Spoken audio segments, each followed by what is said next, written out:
Okay.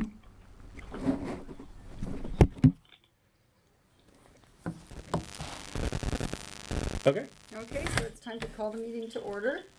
First on the agenda, resident comments, also known as the open meeting session.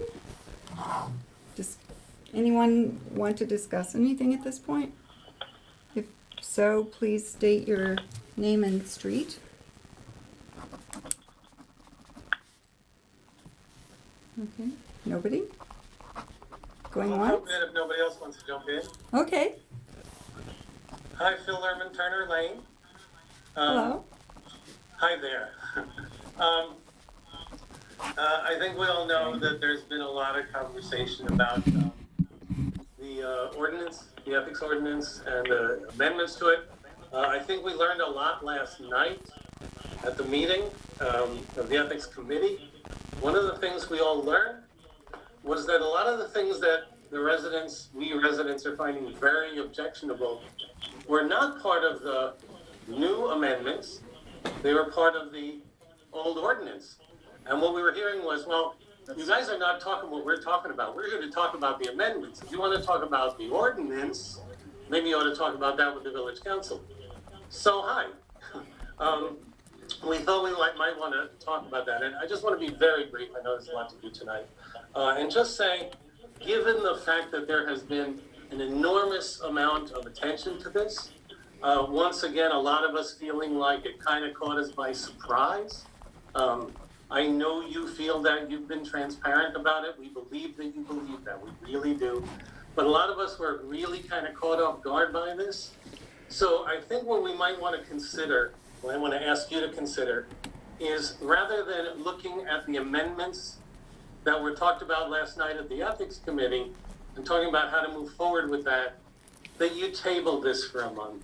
You give us a chance, us residents, to learn the purpose of this ordinance, the history of this ordinance, how this came about, and before you talk about amendments to expand the scope of it, perhaps take a moment to listen to those who are saying, we want to contract the scope of this. Now that we have shed light on this ordinance that none of us knew, that a lot of us didn't know about, perhaps we want to take a look at it and say, in these times, in this very friendly village, do we really want to have an oath of office and an ordinance behind it that to many of us feels onerous and mean-spirited? And is there a way to contract the larger ordinance rather than expand the scope of it? So all I would suggest in this moment is that given the outcry around the neighborhood, in order to do what we've all been saying all along, to do better communication, to find a way to talk as friendly neighbors because we are friendly neighbors, let's take a moment to do that. And before we move forward with the amendments from last night and start the 30-day clock so we can do this thing in the next meeting, why don't we take a pause and get a chance to talk? And that's my only suggestion, and I thank you for the time. Thank you. Anyone else? I'd like to make a remark. Am I off of mute? Yes, you are. Jean.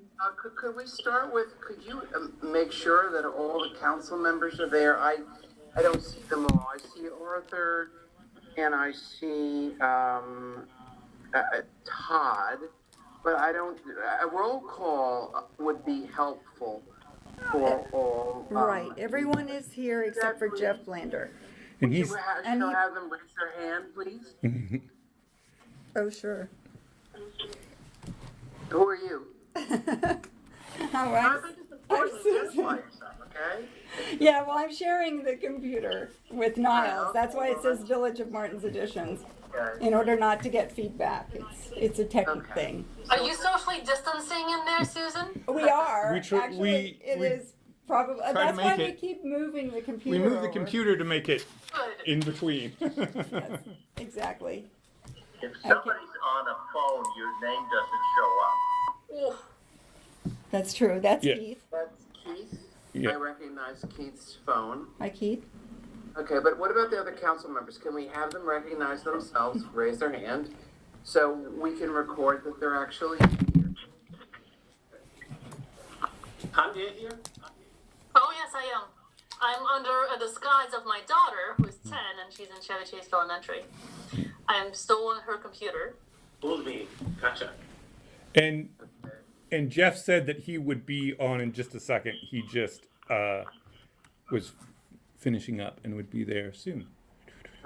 And we see Arthur. Does Arthur want to wave his hand so we all know who he is? Gee, are you serious? The You know I'm record, a little too old. I hate to tell you this. The record should show. The record does show in the meeting minutes the Okay, attendance. well, but Thank you though. We haven't copied it, so. All right, let's move on. Yeah, I can't wait. Okay, does anyone have comments? Jean, did you want to? Is Todd there? Todd? Yes, sorry, I raised my hand before. Yep. Okay, I'm sorry, Todd. Didn't come up on my screen. is Thank me. you so much. Right. Oh, Yeah. Marty said that in the chat. So Marty Langel Yeah. said she would like to speak, but I don't see her. Oh, there she is. Okay. okay, Hi, Marty. Arthur. Am I on? You are on. Okay, well, thank you for this opportunity. And I'd like to thank Mark and the Ethics Committee for the opportunity to learn more about the proposal and, provide some comments yesterday. What I'd like to do tonight is really focus on the positive way out of this somewhat tense moment in our community. I sent the council with copies to the committee a letter this afternoon that laid out some positive options. And I'd like to start with those. First is this whole, there's been a lot of discussion about transparency and the need for better communication. And my first recommendation is that the council really consider revising the entire ordinance adoption process. More advance notice, distribute draft ordinance in print, provide public explanations of the reasons for them, hold open village forums for really substantive community discussion, not just in a few minutes at a meeting, but really an open forum on it.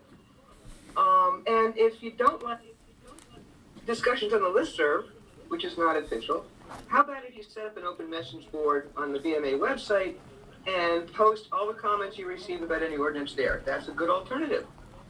And then you have a record where people can see what each other is saying. It's more of a community conversation, not just one way where a resident sends a letter to the council.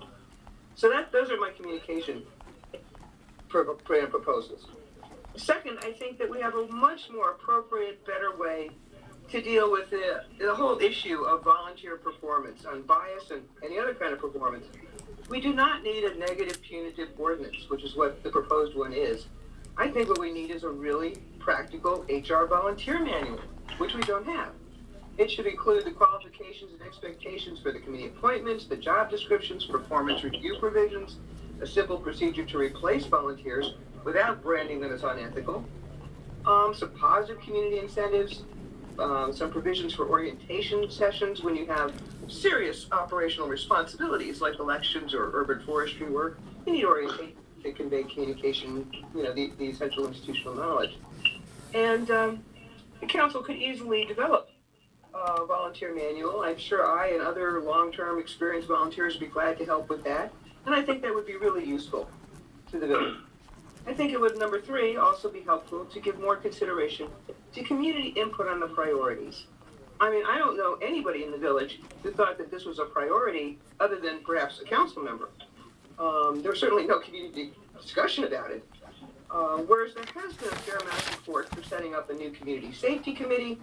There have been questions about the status of the library, a lot of 5G concerns, etc. So there are a lot of more positive directions we could go in with our time and energy here, and time is precious. I appreciate the council's time very much. I just don't think we should be spending it on things that are not really a community priority. So those are my positive suggestions. A new ordinance adoption procedure, a new practical volunteer manual instead of this punitive ordinance, and a new emphasis by the council to really attend to community input on priorities. Now let's go to the ordinance itself. Sorry about my dog there. First, the proposed ethics ordinance is completely unnecessary. The council, not the ethics committee, is the proper venue to address any concerns about volunteer performance. And the council already has the authority to take any appropriate action as needed. Delegating enforcement authority to an unelected committee is inappropriate. Number 2, the threat of calling volunteers before an ethics tribunal for any routine decision they might make is not a standard HR management practice. I don't know of any organization that allows it. It would create a very strong disincentive for volunteers, for any resident to volunteer for anything. And I think, you know, even despite the confidentiality. Marty, I'm gonna have to ask you to summarize, because we do All have right. limited All time right, and we have other people who There are wanna many speak. concerns here, and you have my letter, I believe. Right, you we and the do. committee. Let me go to one of the most chilling things about this ordinance. Please. It would create a very powerful weapon to bully people into silence with the threat of ethics charges. The allegation of an ethics violation is really an attack on somebody's integrity. And, you know, it is quite easy, in fact, to frame policy or procedural agreements as alleged ethics violations. And that means that people could use this machinery of local government to discredit any village official and shut down dissent. I think it's really unconscionable to set up that kind of threatening mechanism. It's almost McCarthyite. Okay. Anyone May I else? continue? I have one more thing to say. I would also Okay. like to point out that lawsuits on this, if the procedures are adopted, could deplete all of the village's financial reserves. And finally, I think that Phil is exactly right, that we need to table this, we need to have more discussion and another look at it. The council, for your own protection, needs to take another look at this because of the financial and legal liabilities that it would involve. I think we need to table this, and I also don't think we should waste any more legal fees on this proposal until we have a lot more discussion. Let's sort of save our nickels and dimes for now and just really talk this through. Because there is no version of this proposed ordinance that would meet even the most minimal standards of good governance. Thank you. Thanks, Marty. Anyone else? Yes, my name is Naomi Nyerman. I live on Quincy Street, and I would like to echo Phil and Marty's suggestion that we table this discussion, any vote on this, until we have a full forum for neighbors to residents to weigh in on what we really need and what we don't need. And I would also like to make sure that we consider the following. What is the purpose of this new ordinance? What definitions in this ordinance apply to strict impartiality, to the oath of service, to affirmative duty, and faithful execution? Those are not defined in the ordinance, whether it's an amendment or otherwise. And whether this applies to committee members. Is it just about council members and employees, or does it apply to volunteers who serve on committees?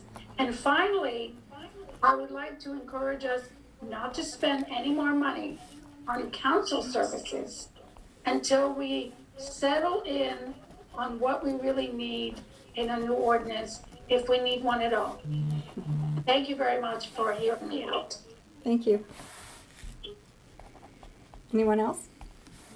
Comments? Susan, this is Bill Catherwood. I totally agree with what Naomi said.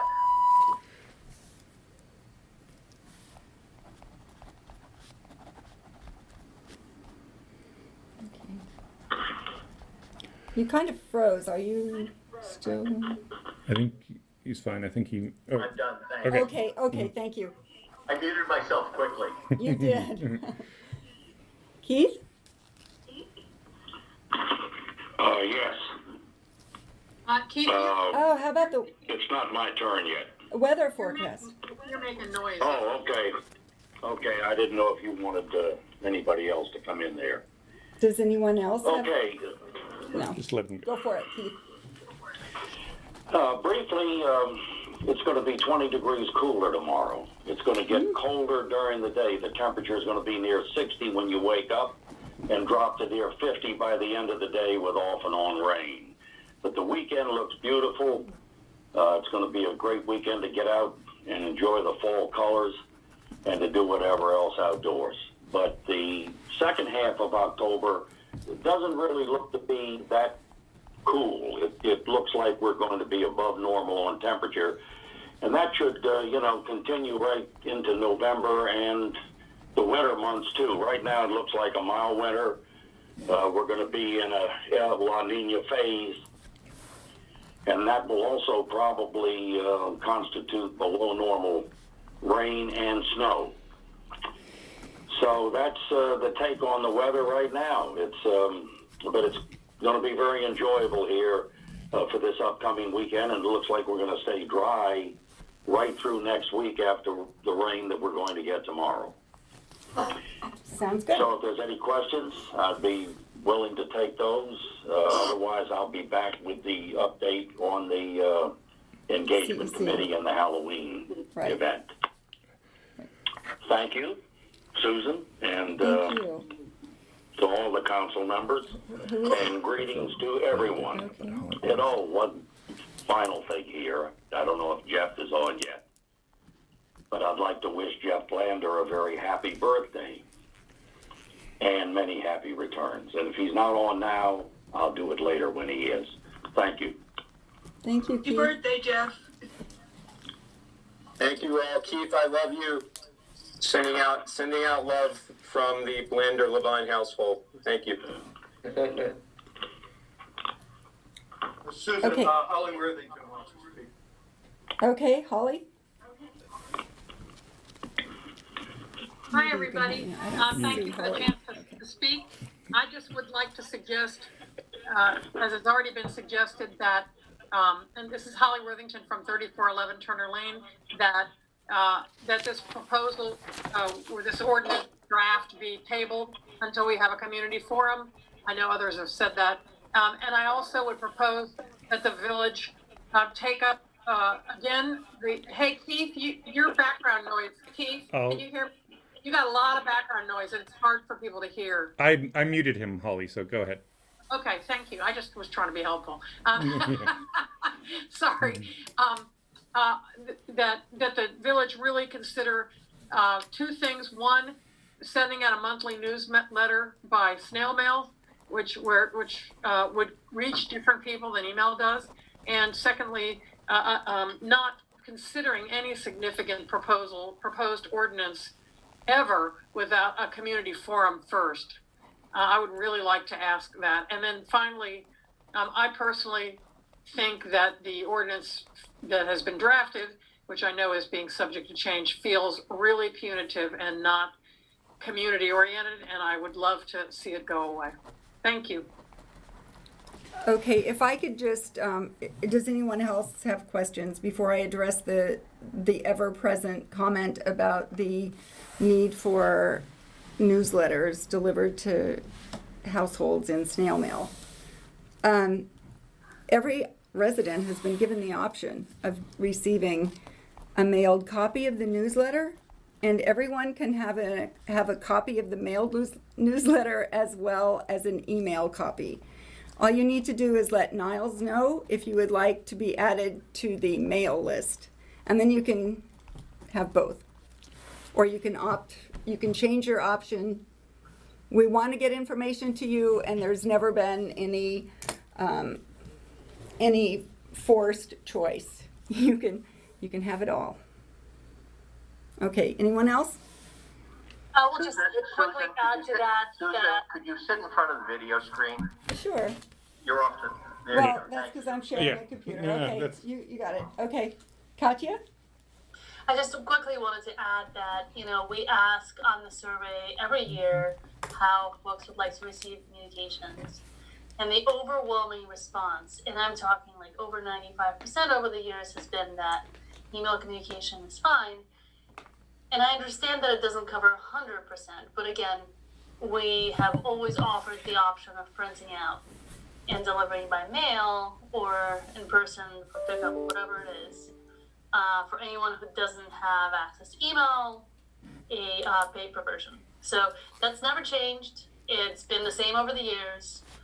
It keeps coming up, I'm not sure why, but that option has been on the table all along. It's actually not been the same because we used to get a newsletter every month. That was really helpful and had anecdotes about who had joined the neighborhood and who had moved here. So it used to be very different. I've been here 33 years and it really was. I'm not talking about 33 years ago. I'm talking about since we went to the online format, we started offering a paper option. I did not say that we've always had an online format. 33 years ago, there was no internet, so, that clearly wasn't an option then. But it's an option to get a paper copy if that's what somebody's interested in, for sure. If I could jump in really quick, I know I spoke already, but I think the question of whether it's paper or plastic misses the point that the lack of information in that newsletter about things like the sign ordinance, about things like the changes to this ordinance, I think the lack of information up front is what's of greater concern, not as much the delivery, but the content. And I apologize for jumping in. Andrew? Hi there, Andrew Counters, Lane. I think some of this may have been mentioned yesterday or even this evening. I think it related to communications. Clearly, some people feel blindsided here, and we were told, I believe yesterday, that just last month 70 or maybe 20 or 30 or 40 ordinances passed without anyone even knowing or mentioning or having any objections. I mean, maybe that number is incorrect. Mm-hmm. Sorry, you're shaking your head. Because not every ordinance is created equal, and clearly that's true. Much more response from the community. And so I think what the council needs to look at is how to communicate, how to flag ordinances, however mundane they might be, just to cover yourself so we don't have these explosive reactions. And I think that's what we're learning here from sign ordinance to ethics ordinance and all that. Whether it's a tweak to something that no one cares about or something as important as an ethics amendment, I think there just needs to be a different way to flag it, reflag it. I mean, we constantly hear from people, I didn't see it, but it was emailed. There needs to be a process where we can flag it with the community so there is no one feels blindsided. That's, I think, the bottom line. Right. I think that is a good suggestion. I think that we have all heard the comments, and we have been discussing individually among ourselves ways to address this, including, as you will notice on the agenda for tonight, a discussion about the ordinance that will be considered. We will be increasing the number of mentions, perhaps have additional explanations, and maybe when we get to the managers, or we can do it now. I can explain my idea if anybody has. And Niles has a great idea based upon experience he's had in a much larger municipal market. So can I just jump in? Of course. Second? This really is, it feels like it's been out there forever, but it's really been the past few months since we had the issue with the sign ordinance and the like. And, Phil was very outspoken about the communication piece. And I think you're all right. I would say that we put something in the council brief, but that was, the night before, where we started explaining that. And I think you're all right. We have to do a better job of discerning what's, really administrative, and doesn't require attention from anybody really, versus what may invite things. And we may be off. We have a long way to go, but I think we made a start with this ordinance, and we have we'll keep working at it. So it's a good point. I can't argue with anything that you said here. We have to flag it better. We have to communicate better, and we may wind up where we started, but that's okay as long as we've all communicated and had it out. So we'll work our way there. We got to do it better. So okay, I was just going to. As Niles comes in. Go ahead. Just real quickly, I just wanted to one more little item, and that is, we learned yesterday that it was. We're early in the process, whereas everyone's hair was on fire except for mine because there's no hair, that this was going to be a done deal. I think we learned yesterday that this is still in the drafting phase of the process. But I think if the community is as much as the council rules or the village rules allow, if the community is part of the takeoff, it's going to be a smoother flight and a smoother landing in this process. And I think that's what people are looking for in terms of input.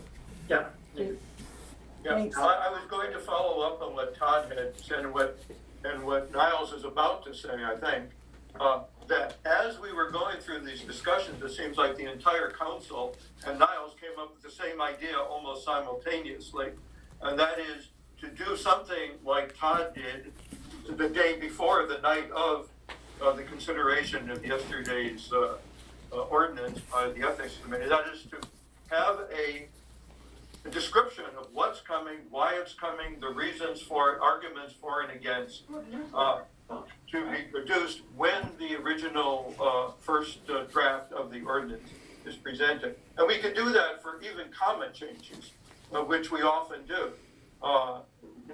Because of information brought to us by a builder, this is an ambiguous phrase and we are inserting a comment at this spot.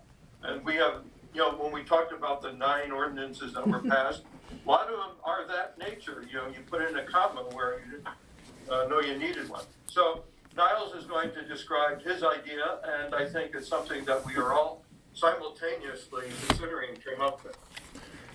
Folks, before Niles goes, this is Jeff here. I just want to comment real quick. And I say this with due respect to all my fellow council members, and I think they know this. This is not any secret, but I just want to echo the sentiments of what a lot of our residents have said, because as a council member, I also felt out of the loop. And folks know that. And the last couple of days has been rough for me. And folks know that. I had pleaded about the idea of trying to have some more discussions. And I just want to say that while we look at a process for residents, I also feel that we need to think about the process of how, as council members, we're involved. When I came to that August 27th meeting, I also was surprised. I did not know that was going to be up, and I shared it in the last minutes. And so I just want to say that as we work through this process, I think that we also need a process, because I think this was something that was on the agenda for the last council. And so perhaps, again, because everyone works together and they've known each other for years, perhaps it was an issue they knew about.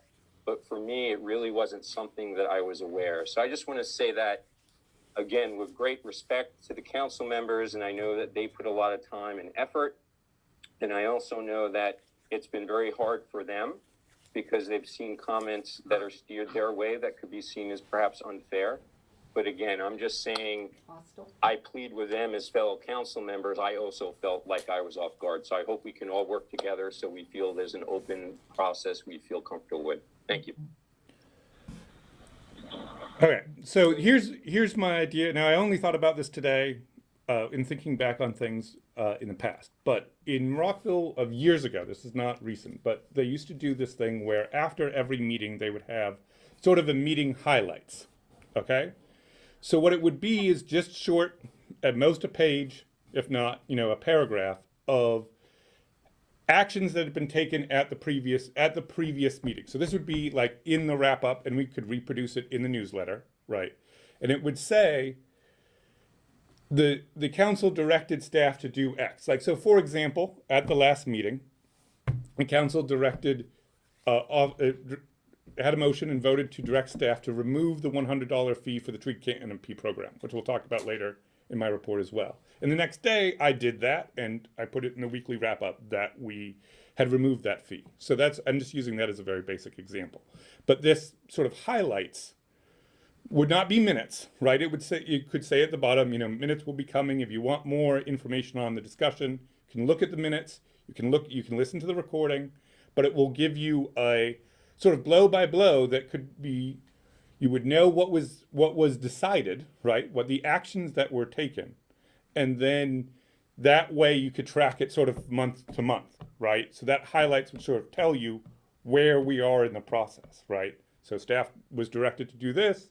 The next meeting, they did, they report out what they did, and then so on. And so that the flow of information from the meeting gets to residents, and then we can go from there. Similarly, as Arthur pointed out, we could also have, as we said, explanations sort of structured in a similar way that could have a history to it, a brief segment that says this was introduced at this meeting, it was voted on at this meeting, and so on. So that there's a little bit more structure, but that same idea, so that the information about specific topics, you get a sense of where this came from, where it is, and where it's going in a digestible way versus having to read the minutes or just having to do with the recording. And that way you can sort of follow this. This was all just what I was thinking about at lunch.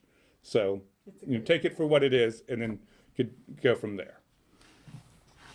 Niles, thank you so much. I do want to jump in just for a second to respond to Jeff, to the comment that he just made before you had a couple of minutes to speak. Jeff, we all go through the same onboarding as council members. You have not been on the council for that long. I'm surprised that quickly you've forgotten the information about the process about the ordinances already. So maybe it would be of benefit to you to go through that again, because this is not the first time that you seem to insinuate that you are confused about the process. It's really been the same. So maybe we can take that offline and as an action item. Thank you. Yeah, thank you so much. And let me just clarify. Actually, it's not confusion. I think it's what we're hearing from the residents, and I also have that sentiment, is that it's the process itself that I think we can agree that needs improvement. So again, I think that it's something that the community was very loud about last night at the Ethics Committee, which I'm really grateful to hear that report out later. And as a council member, I'm also echoing the sentiment that I think that we can do better. It's not a question of not knowing what the process is. It's just feeling not part of the process. So I appreciate that. Well, the process actually, it seems to me, and I've read a lot of the comments and letters, as all of you have, and so much of it seems to be a misconception. And that's something that we can really, I'm sorry, there's a lot of noise. And that's something that we can really do better at. All Naomi. Yeah, I'm gonna just mute. Okay. Standard timeline for introducing an ordinance, and that it's literally impossible to just turn one up on the residents because it takes months to get anything done. And those of you that have been on the council in years prior, those of you that may have worked in the office in years prior certainly know that. So to suggest that is simply lack of information that we can definitely address by continuing to talk and hopefully retaining the civility that we've had in the very nice village over the years until whatever has happened in the recent months. I really believe that we can go back and support each other and continue talking, and remember that we live in a tiny municipality where we all know each other and we value each other and our opinions. I know that. I know a lot of you personally. But to see the kind of environment that has been created recently is saddening me. It saddens me to get letters accusing me and fellow council members of things that are not true. It is unchecked information that is dropped on my front door. Whoever is doing it does not bother to check the information, and I find that bothersome. And I do ask for respect, and I do ask for continued engagement. I really appreciate seeing so many faces here to talk things through. But let's remember that we're all just volunteers and neighbors. Thank you.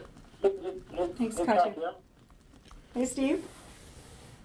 Hi guys. Sorry, Steve Turner here.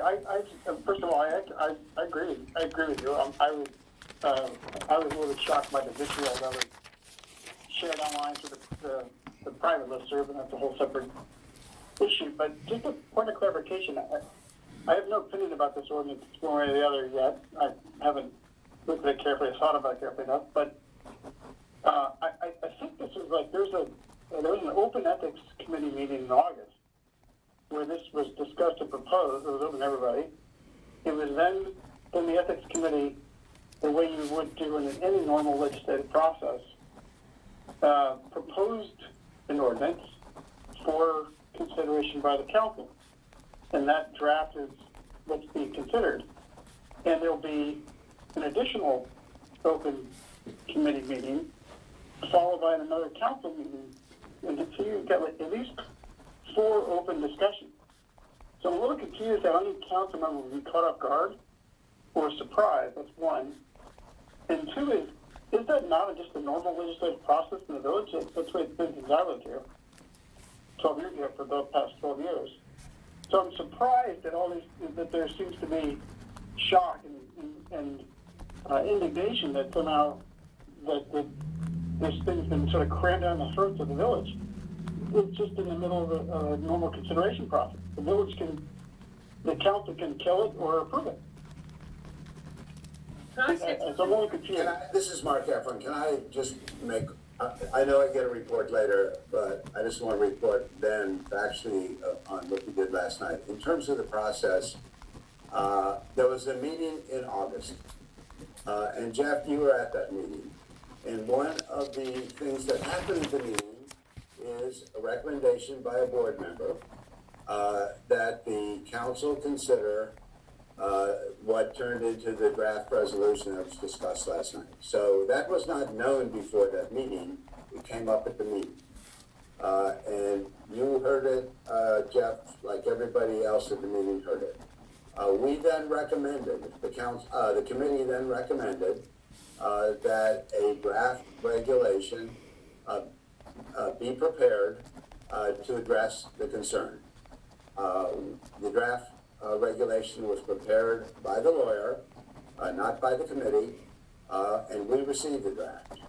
Under the Maryland Open Meetings Act, we could not even discuss the draft except in an open meeting. We had that meeting last night. The draft was on the village website for more than 10 days. Now, whether or not people could find it or not find it, and I see some people are disagreeing, but the draft itself was on the website for many days. People commented on it, so people obviously read it. But, and then we met last night.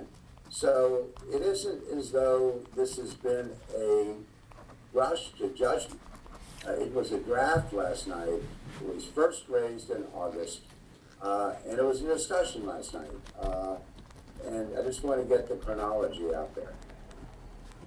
And Mark, I really appreciate that. And again, this is where we have a very professional and good discourse. And first, and I promise this won't be long, I'll just put in a couple thoughts, but I do want to just thank yourself and the other committee members, because again, these are volunteers and there's a lot of time, and I was on for most of that call, and again, it was 2.5 hours. But let me clarify, and I'm not contradicting what Kadia said. What I'm simply doing is making a few comments to that. So when I had come to the August 27th meeting, there hadn't been a notification about what that discussion would be. In fact, according to the website, it was the first time that you were meeting in 2 years.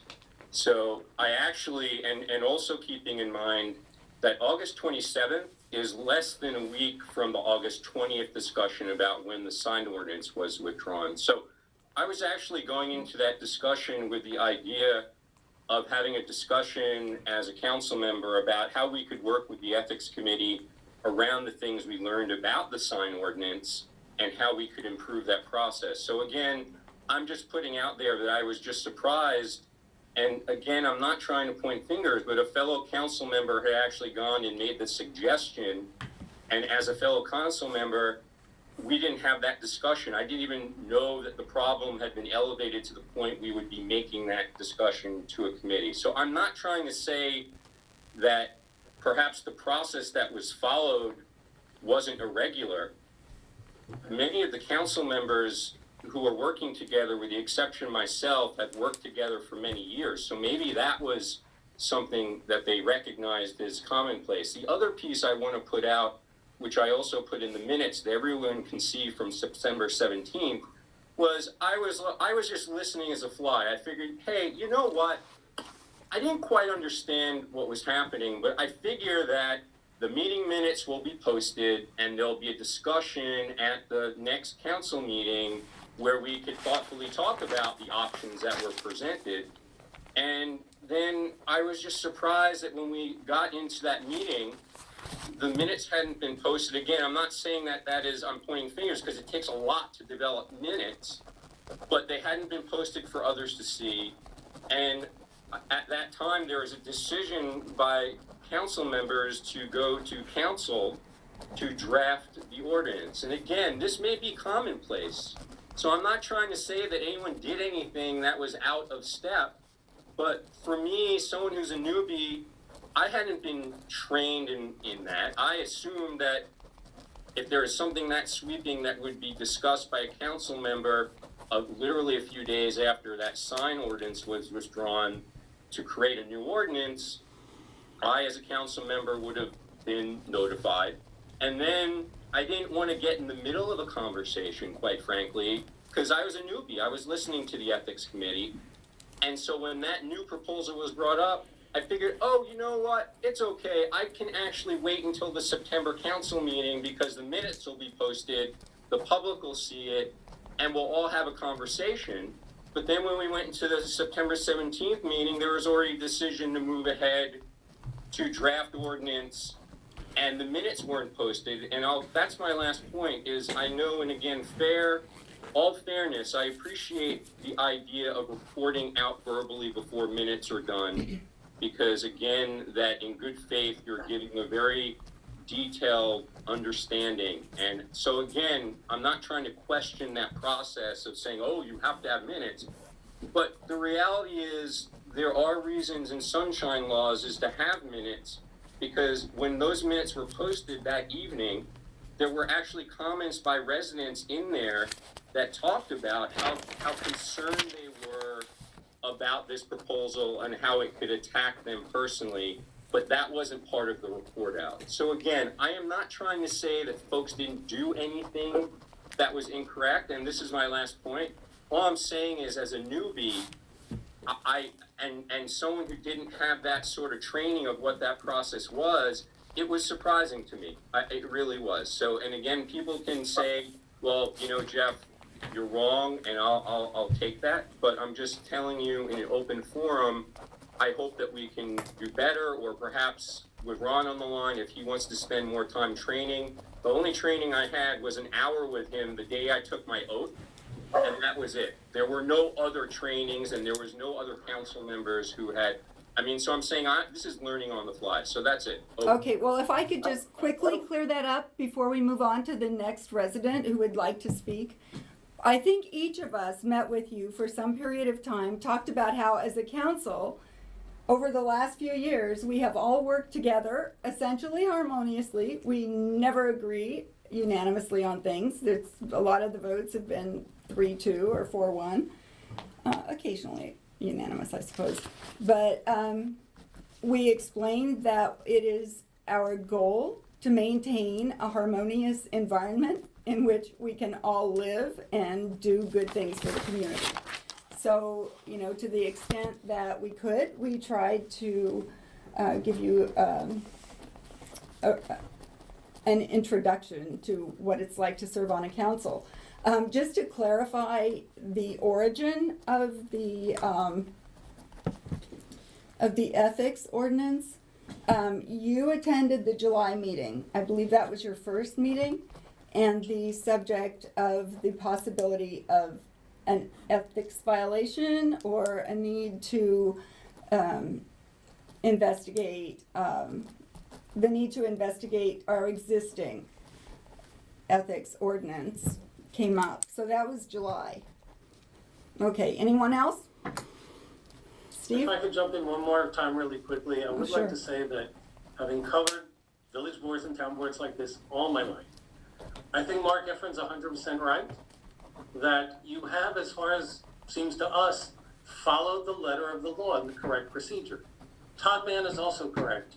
The letter of the law and the correct procedure are not enough to make the community feel involved. Never have been on any village board, any town board, any county board, ever. So, Katya, if you want to not have the vitriol that you see, and none of us want to, we all want the harmony, then we have to make a decision. Do we want to stand where Mark Efron is absolutely correct? We posted the minutes. You had an agenda item. What more do you want? Or do we want to move toward what Todd is talking about, what the village manager is talking about, of finding ways to go beyond the letter of the law and find ways to reach out? And the vitriol may be because we're rotten people who've moved into this neighborhood, or it may be that we are really sincerely confused and surprised and just want to find a way to talk. I've been doing this all my life. There's lots of easy ways to talk, and that's really the answer here. It's not vitriol, and it's Bill, not. you should run for the council and solve all the problems. I don't want to take any oath of office. You kidding? No, but that is. So I just want to say one thing. I think You can call people out, but not do the work. I think you mischaracterized something, Mr. Is that really the stance of the board, that if you're a village member, you're not allowed to speak unless you run for the board? No, it's just my personal opinion. That's all. Mr. Lehrman, I never said that that doing what we do is just fine and that's enough. I never said that. I did only say that we follow the process. So please, we can disagree on things, but please don't put words in my mouth that I didn't say.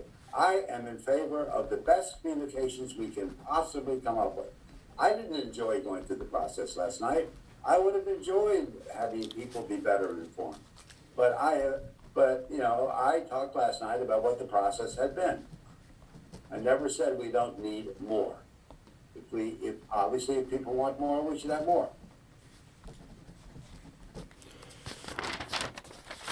Thank you, Mark.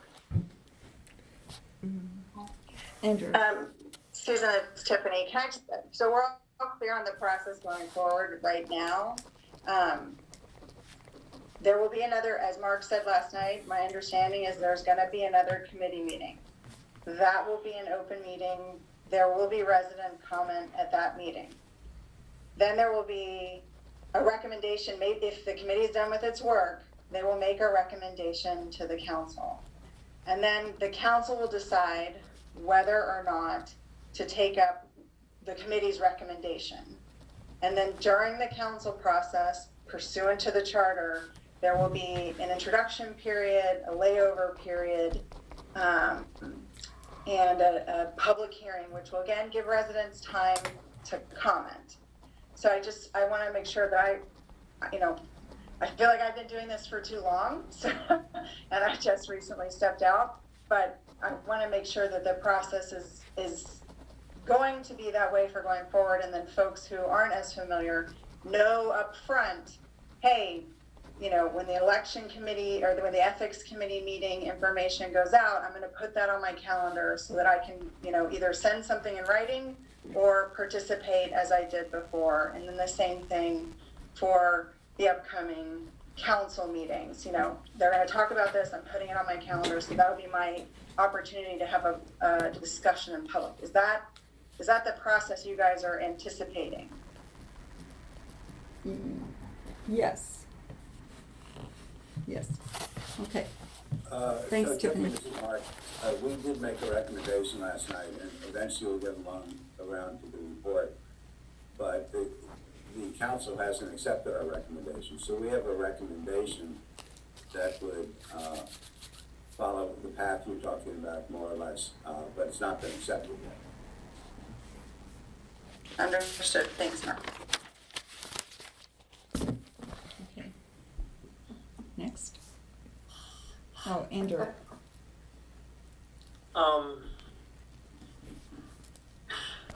I feel like we're maybe not getting to some of the real concerns here. I know there's substantive concerns, there are process concerns. I think there are transparency concerns.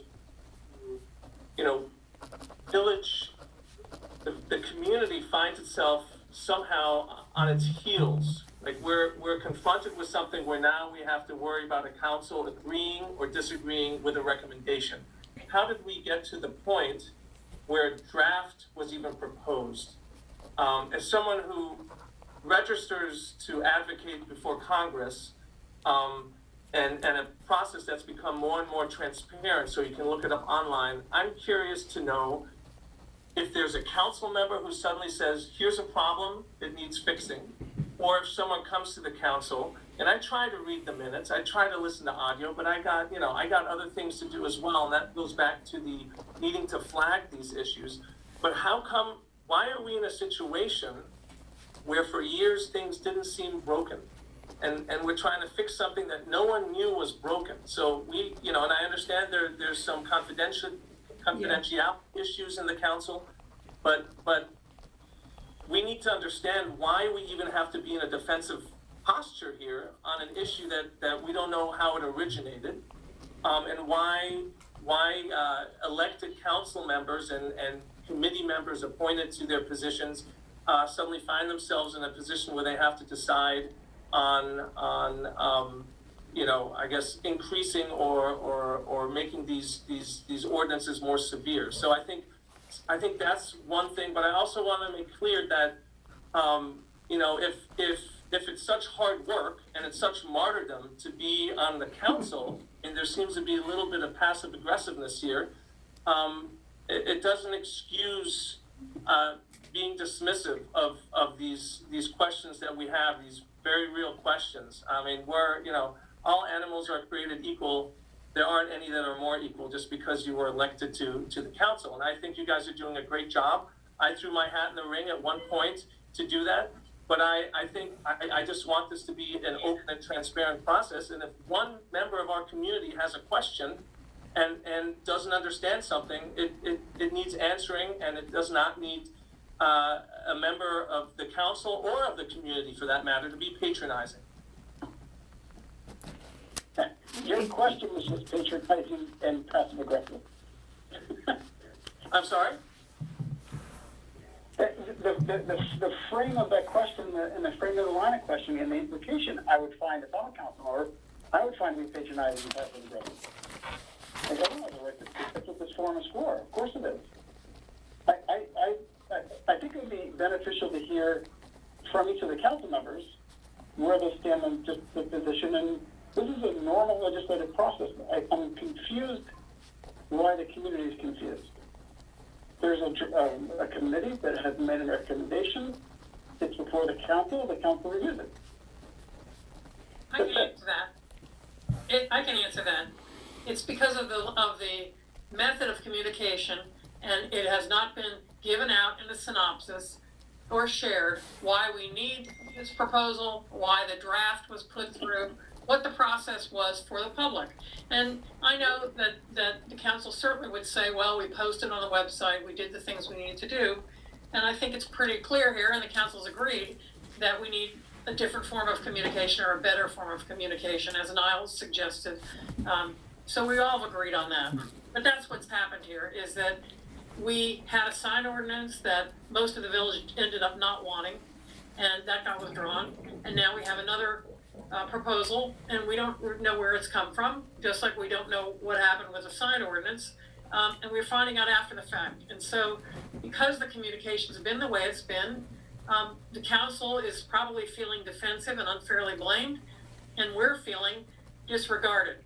And I just feel that for any council person, not that anyone is, to say that we've posted this, and it's been said by council members that we've communicated this effectively, I really disagree with that. And I think that as a community member, and I've been here 33 years or something like that, I want the community to be engaged, and I know that I had mistakes in my flyer, and I apologize for those.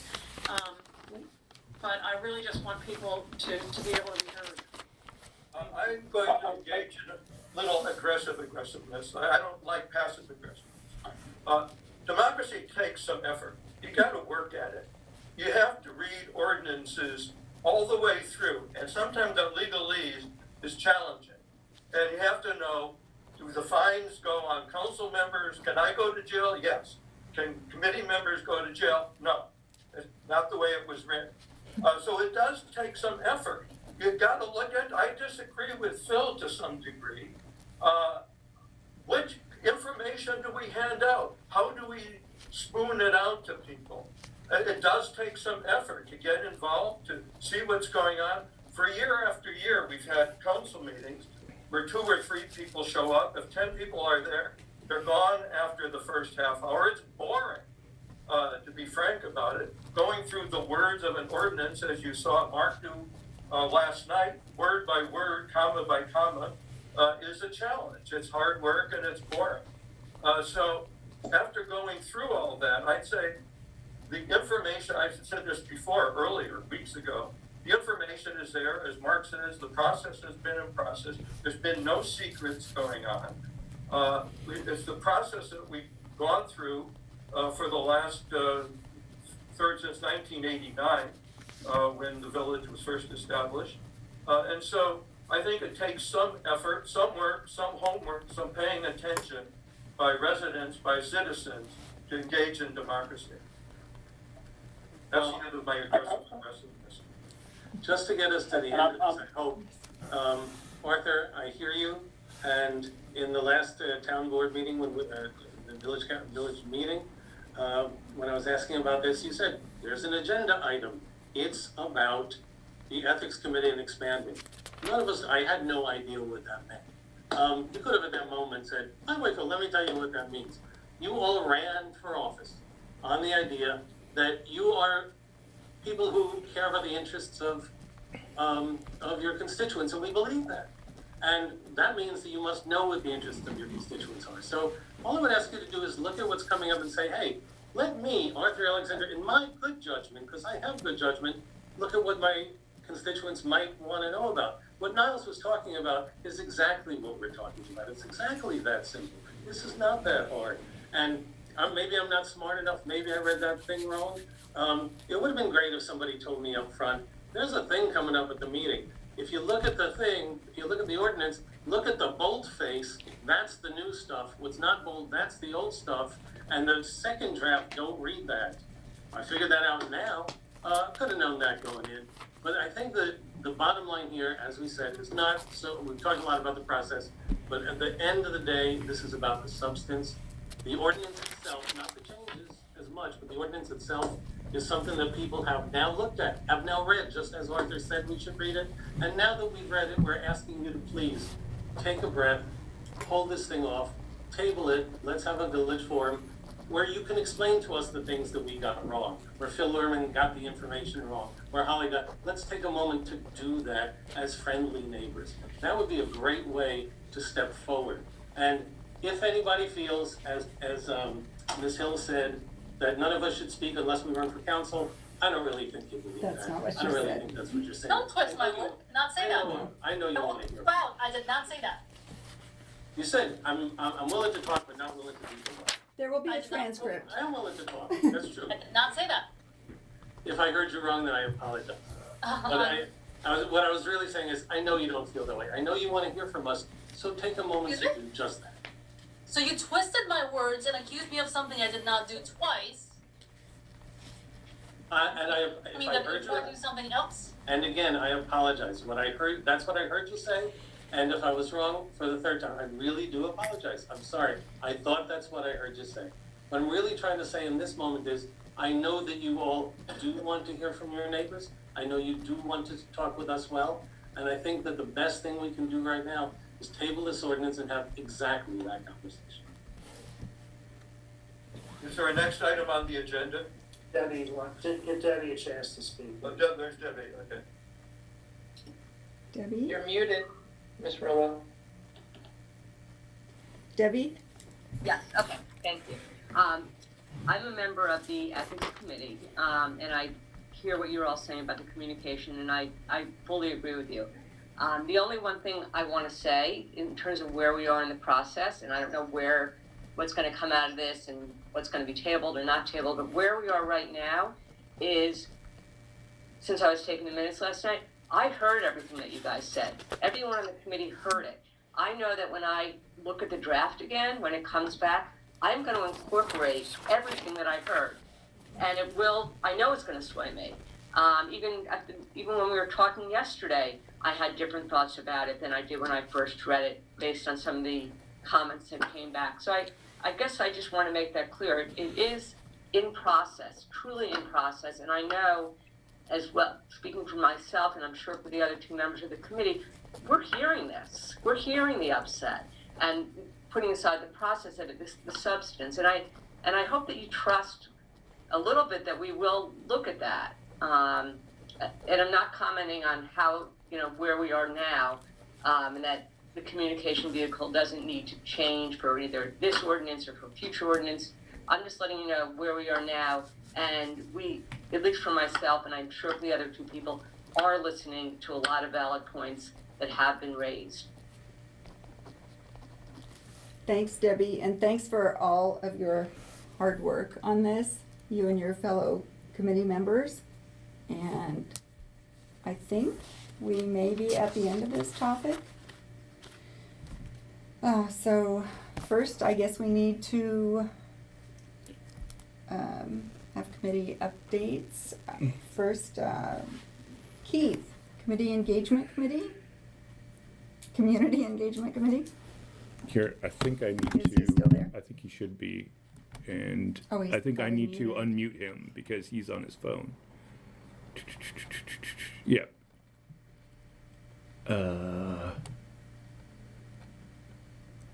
Let me see if I can just. He's 0123, Niles. Yep, We've I'm got it, I'm okay. on it right now. I'm just trying to get it to unmute. So just give me 1 second here. I was just trying to help you find the Yeah. number because it was more than one. I appreciate that, Holly. No, yes, thank you. I'm just trying to see if I can do this over here. Just give me 1 more second. I apologize. Oh, there we go. Okay. Yep, there you go, Keith. Okay, I had to do something from my end so that you could hear me. Okay, I'm Keith Allen on Turner Lane. I'm the chair for the Engagement Committee, and I want to give you a overview of what we discussed at our last meeting, pertaining in particular to the Halloween party. In general, our community has always held the Halloween parade and party as a special event. It's something that families and children and even the neighboring communities have been a part of. But with COVID, we plan to shape this year's activities in ways that is still family friendly, I hope, but safe and socially distanced. So here's some ideas that we came up with. We don't feel at this time that having a parade is recommended given CDC and Montgomery County guidance for the COVID. However, we would encourage the residents who wish to be in this holiday spirit to decorate their homes. And they could leave out wrapped candy or on tables, but that would be at their discretion to do so. Any household, anyone that would be uncomfortable with participating in Halloween could put up a sign indicating as such, not decorate their front yard, turn off their porch lights after sundown. With the community listserv or Facebook in mind, families will be encouraged to post pictures of decorations and of their costumes. And the village or the community participation, that's to be determined. A possible scavenger hunt where households would participate by posting specific icons or pictures. This could be in the form of a contest. Whichever, say, household submits a list of all the correct houses, they'd win a prize. Possible ideas to have pumpkins for households to pick up, like at my house, because we've always had them brought here to my front yard. That would be a designated times for painting the pumpkins, etc. In general, families are zoomed out However, a Zoom story time by neighbors for kids is still an option. And then briefly to summarize or to wrap this up, beyond Halloween, at this time until further notice, the committee, which is comprised of myself and Renee and Sally, we have considered canceling all in-person events through the new year, through the rest of this year, and revisit everything in January of 2021. Other areas to explore will be ideas for virtual book clubs, resident profile stories, recognition awards, community service projects, buddy systems to shovel walkways for neighbors. That is, if we, have measurable snow here, which we haven't had the last couple of winters. But I do think we'll get a few fairly healthy snows this winter, even given the La Nina. And Jeff, oh, by the way, Jeff, who, happy birthday again to you, Jeff, many happy returns. Jeff has offered to be a liaison for this, which we much appreciate. And that's it from the engagement committee. Thank you very much, Susan, and the council. Thanks, for Keith. listening. Thank you, Keith. You're welcome.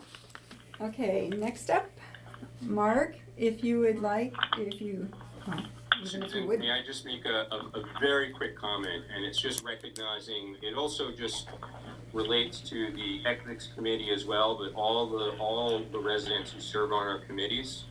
Sally, Renee, Keith, I just want to thank you.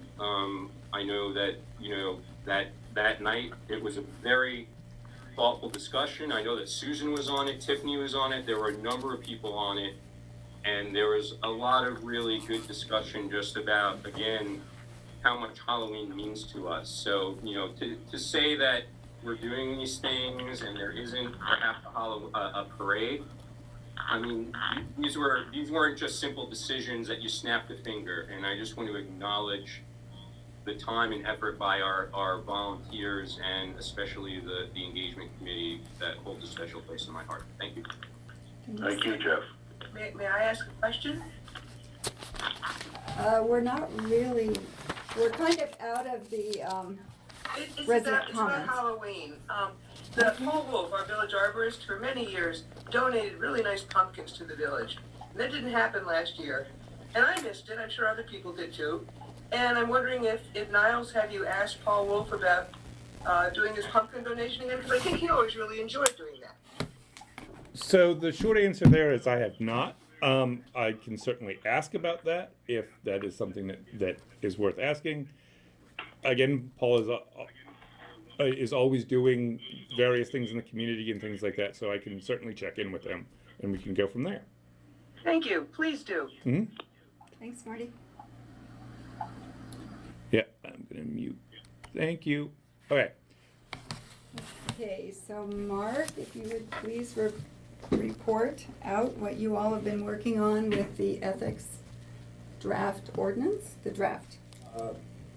For those of you who don't know me, I'm Mark Efron. I live on Raymond Street. I'm not a newbie to this village. I've been here for nearly 35 years.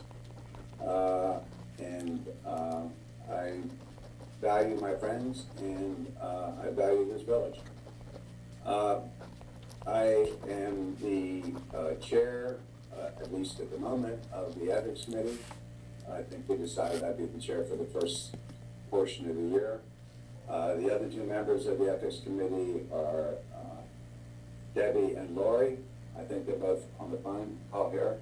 So I invite them to correct me or add anything that they want to after I give this report.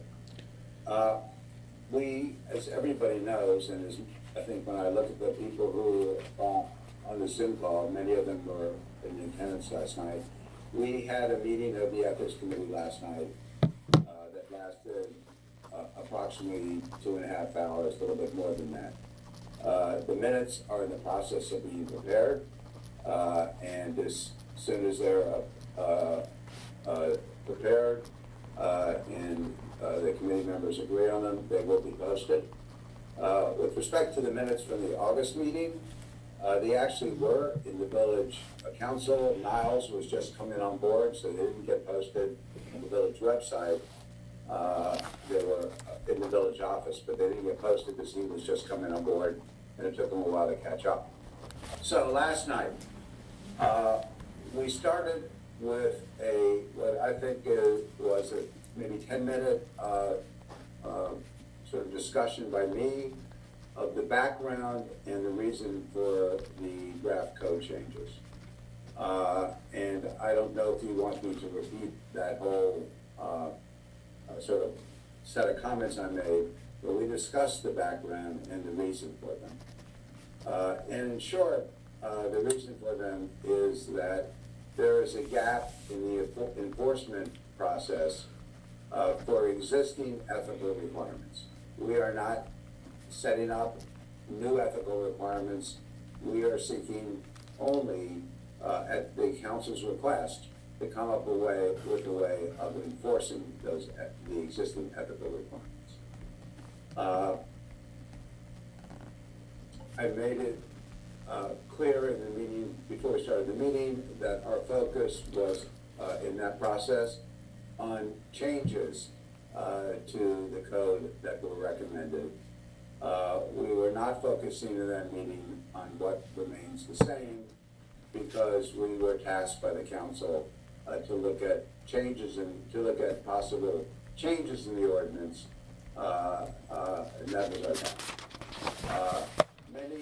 We received many comments, either directly or indirectly, before the meeting started, and many of them dealt with the fines, penalties, and possibility of criminal referral portions of the code. I hope I made it clear last night that those provisions stand unchanged from what has been in the code from I don't know how many years, but it's been pre-existing in the code, and they do not apply to what we were talking about last night in the meeting. I also mentioned that after the committee we went through the agenda, and after the committee reached its conclusions, there was an opportunity for community comments. And my only request was that those community comments be done in a civil manner, which would have been a change, they were made in a civil manner. And I made that request because many of the communications that I received contained inflammatory and frankly offensive assertions about what our committee was trying to do. And happily, people did make their comments last night in a civil manner.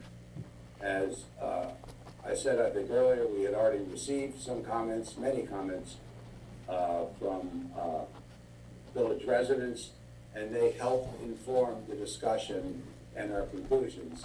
As I put together the outline for the discussion, I took into account the comments that we had received before the meeting.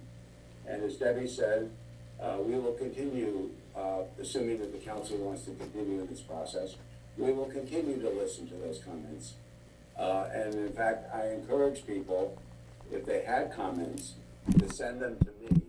Please don't post them on the listserv, because I don't read the listserv. I'm not on the listserv. Send them to me, and I will make sure the committee sees them, and we will consider them.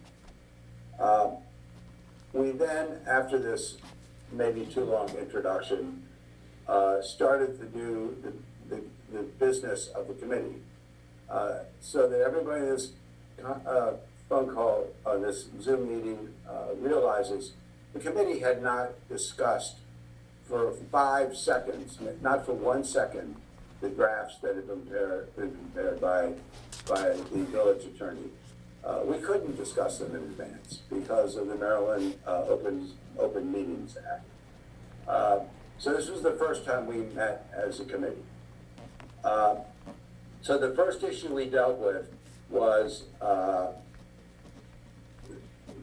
with which approach was going to be taken. The village attorney had given us drafts of 2 approaches.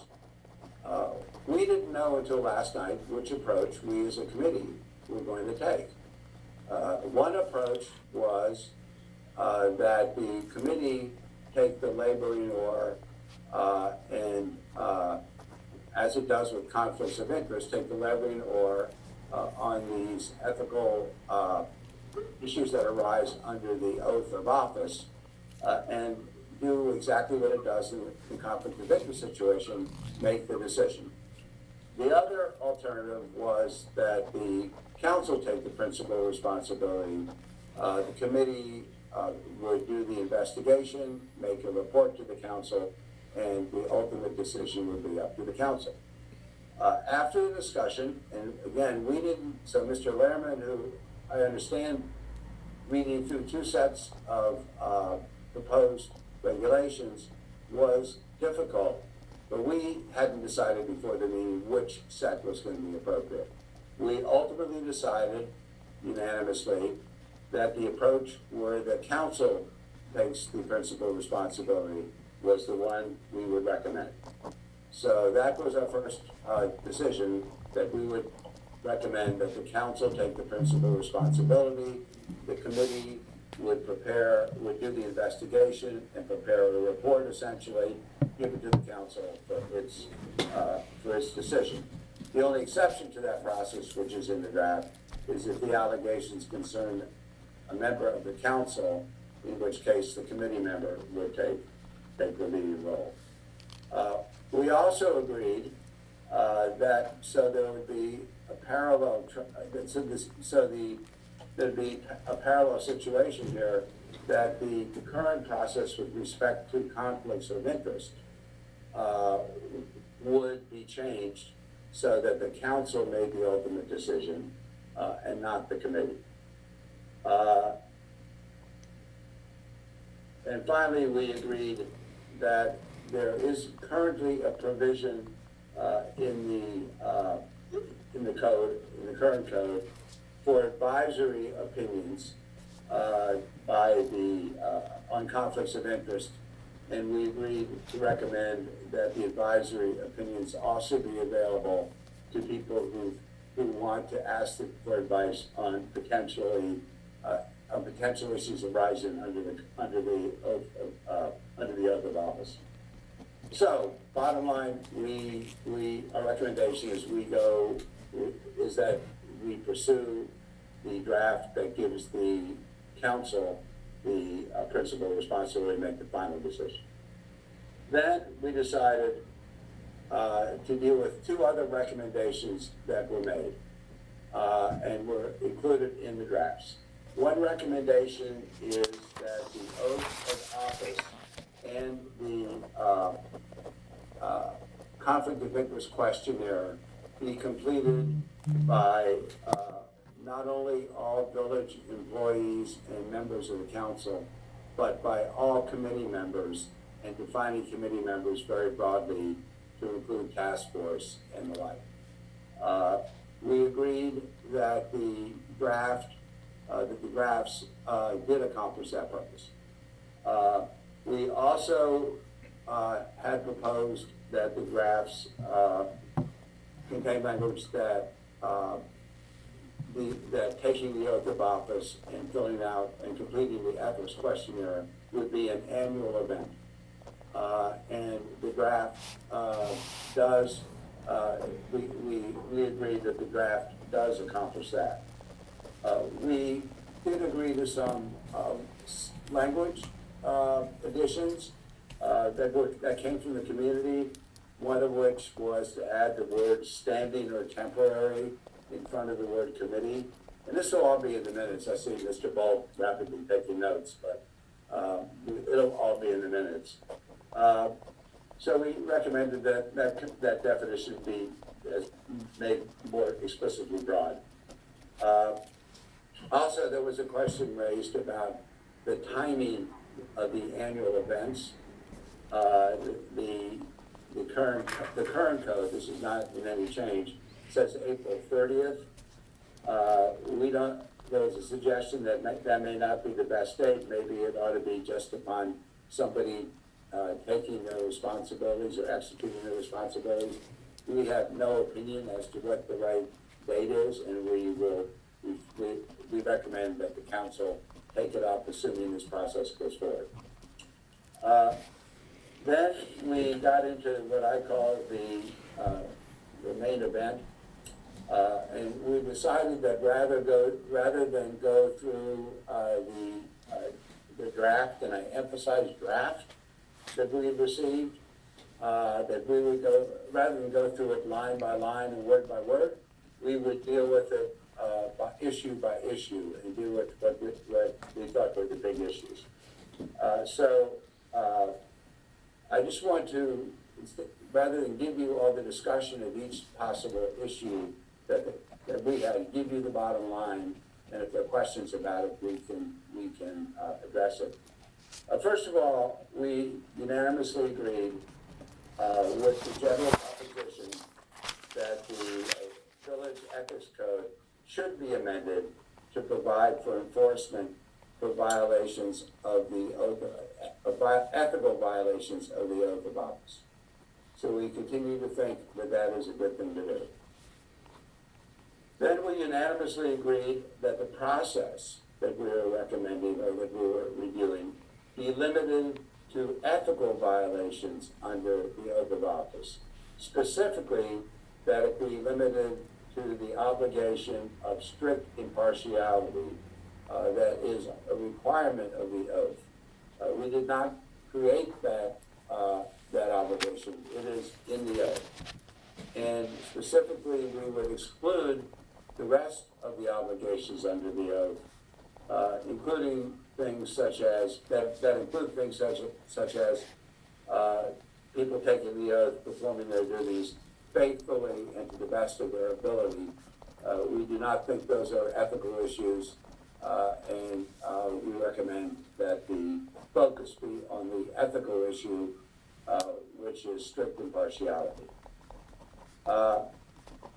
We also unanimously agreed that there should be a codified definition of strict impartiality. We received, first of all, I think, we didn't talk about this in advance, but I'm fairly confident that I know that I had flagged that as a concern. I actually know that Lori, but she said it, had flagged it as a concern, and I'm pretty sure Debbie had flagged it as a concern. So we recommend that there be a definition of strict impartiality. And that also was a concern expressed by many of the comments we received before the meeting.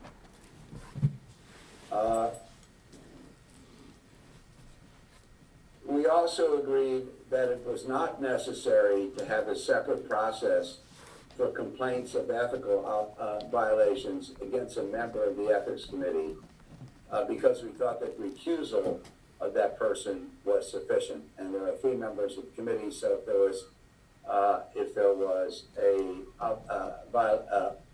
allegation, a complaint against one of those members, obviously that person would be recused and the committee could perform its function. But at this point, of course, now that our recommendation that the council be the final decision maker, the committee would really only be in an advisory role with respect to any complaints.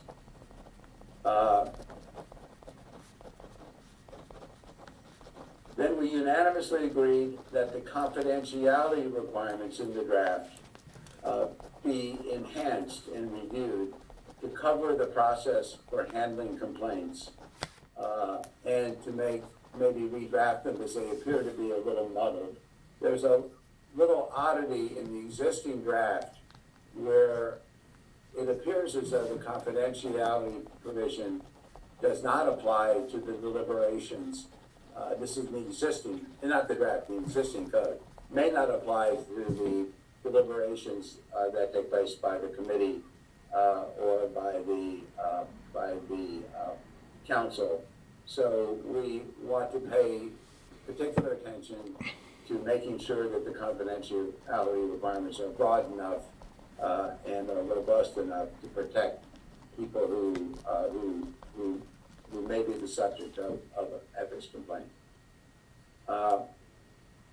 Then we unanimously agreed that a standard of proof should be added to any decision made by the council.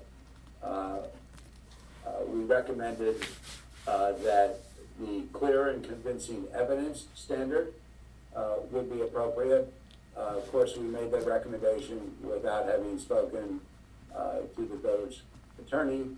And so many of these issues may, we're assuming if this process goes forward, he will weigh in, and some of the recommendations, may conflict with Maryland law or something else. But our recommendation is that there be a standard of proof, and it be a high standard of proof, and that standard of proof be clear and convincing evidence, or at least that high standard of proof.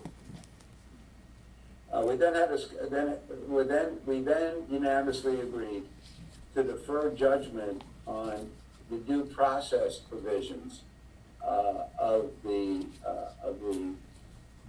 draft until we saw the rest of the changes, to make sure that we thought that people would be protected as a result of the changes we are recommending, and then the due process provisions, we would look at it all as a piece.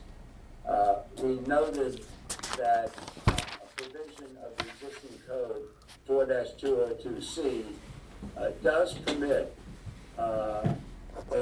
essentially no action decision on any complaints that are judged to be too remote and insubstantial to infect the integrity of a person's service. And that is a good thing to have, and we would certainly keep that. But we want to make sure that together with the process protects people's due process when we see the next version of the draft with the changes we're recommending. Finally, we discussed some deletions that are in section 4-204, which seem unrelated to the exercise that we were doing that dealt with the enforcement of the ethical obligations in the oath. So we recommended getting an explanation at some point from the village attorney. Then after we went through those issues, and again, this was all in an open meeting, so people heard or saw the sausage being made. We unanimously agreed to the following recommendation to the council. And the recommendation is that the council not take final action on the current draft of changes to the code, and instead consider asking the village attorney to prepare a new draft that addresses the above issues and other issues that may be spotted before them, and that a member of this committee and that the committee's liaison to the council, who is Todd Mann, be authorized to work with the attorney to assure that the process is as clear as possible, and that the committee's observations are communicated and addressed clearly. And obviously, upon the receipt of a revised draft, our committee would notice a new meeting and schedule that meeting, and as was done before, include copies of the revised draft in the notice, so that everybody would have that in front of them and could start to review it and understand it at the same time we were starting to review it next. So that was our recommendation. We then had community comments, and the community comments fell into two groups. Some were related to the substance of the draft, and some were not related to the substance of the draft. So I just want to convey to you the substance of those comments. So those that are related to the draft. One was to give the council the sole authority, the sole task of dealing with ethics issues without the input of the ethics committee unless the council asked for that input. I believe that same recommendation is contained in a letter that I know I received and the council received in the last day.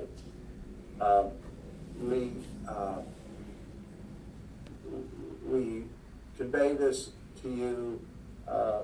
The observation we made last night was that one advantage of having the committee and the council involved was that there was a two-step process, but it gave two sets of eyes to look at the situation. Also, we did note last night that that the ethics committee comes with experience, and you would take that experience and learned knowledge away from the process if that was the way that we proceeded. But that was a recommendation that came last night during the comments, and again came by letter today. And the second recommendation that was raised last night was to assure that the consequences of an ethical violation were tailored to the violation of itself.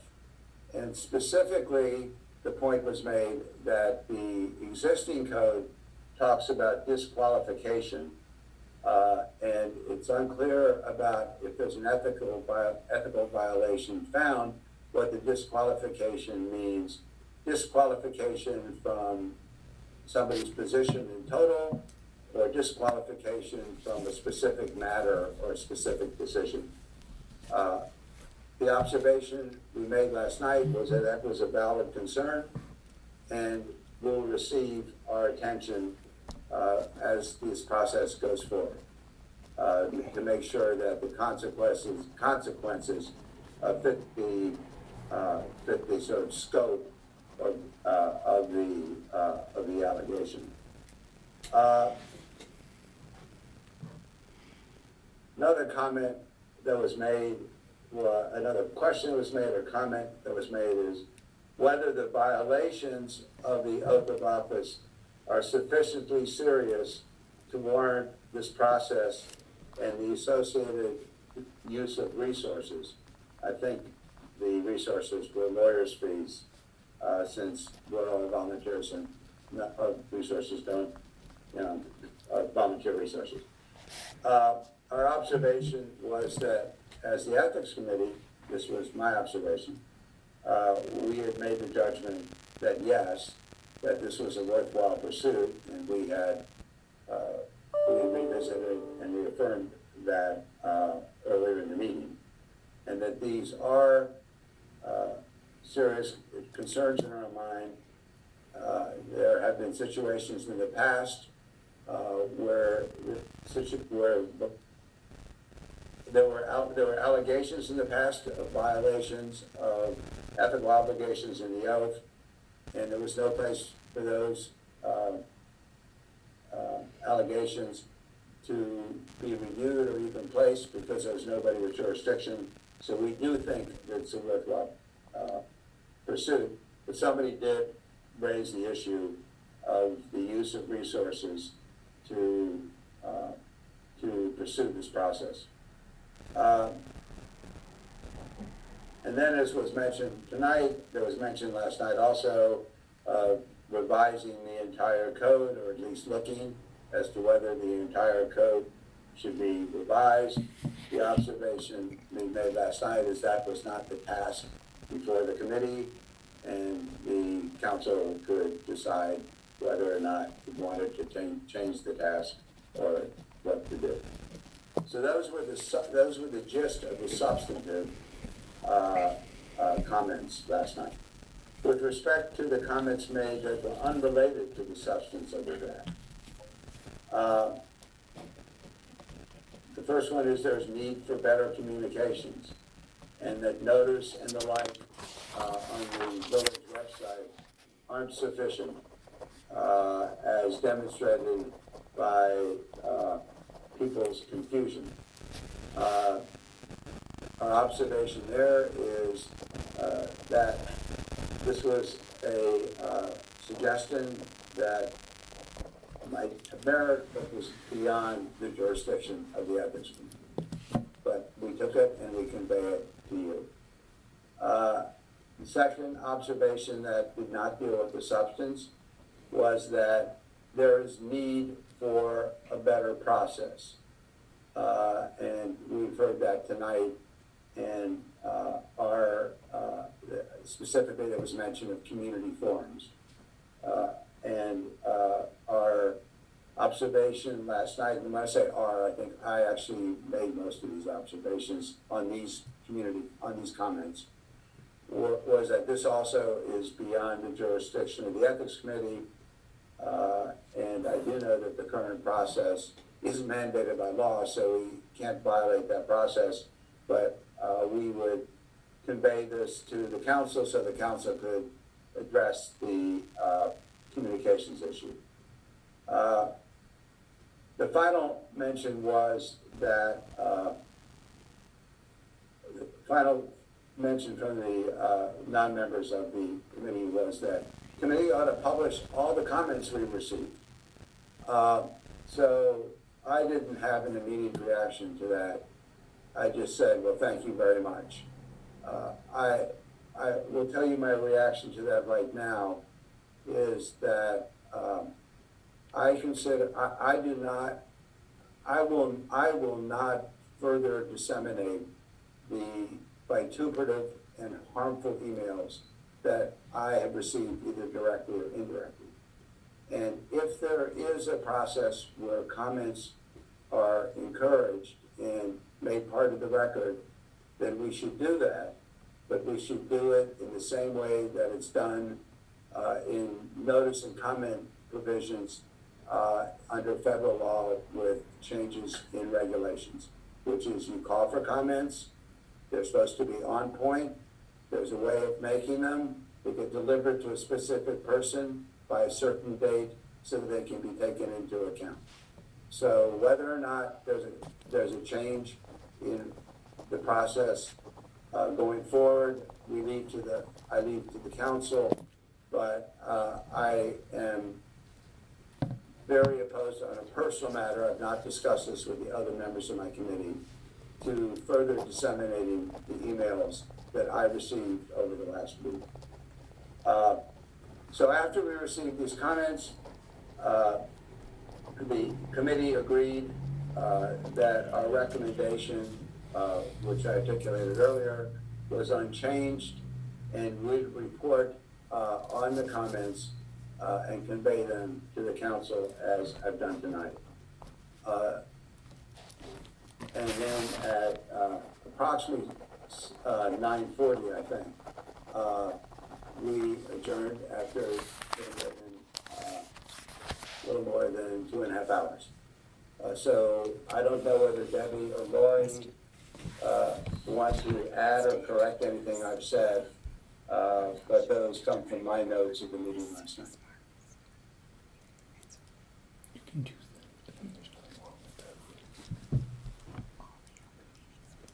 Okay, Mark. Well, I'm not hearing anything, so they must think that I conveyed everything perfectly. You conveyed it perfectly, thoroughly, and we're all in awe. So thank you very much. Your committee is wonderful, and you guys have put in so much time, all of you, we know. So I guess we'll just go a little bit out of order here on the agenda. One last thing. There's one other committee / update. Monty, are you still on? Yep, I'm here. Oh, yeah, wow. you Thank you, Monty. Yeah. Sorry about that. I just wanted to make sure you got in there. Yeah, no worries, all good. So I spoke with Paul this past week about, I believe, 5 or so ornamentals. I guess the first on the list would be a hornbeam. I don't know if anyone's familiar with that tree, but most of these trees are, right around 30 feet in height for max growth. Could you give us a little background? Are you suggesting that we add them to the approved list of plantings? Yes. Yes. And these are all natives, So, right, Monty? Sorry. No. so I spoke with Susan initially, and she recommended selecting a list of native ornamental trees from the Department of Natural Resources website, which I did. And I emailed that to Susan. I believe I included Jeff and Paul on there. Niles also has a copy of that as well, along with the link where they can access, all the trees that are listed there. So I went through the list. So hornbeam is one of them.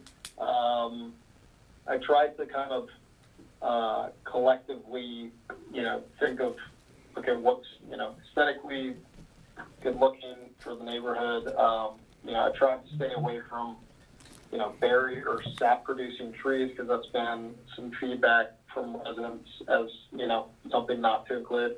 And, obviously some trees that are good for, wildlife usage.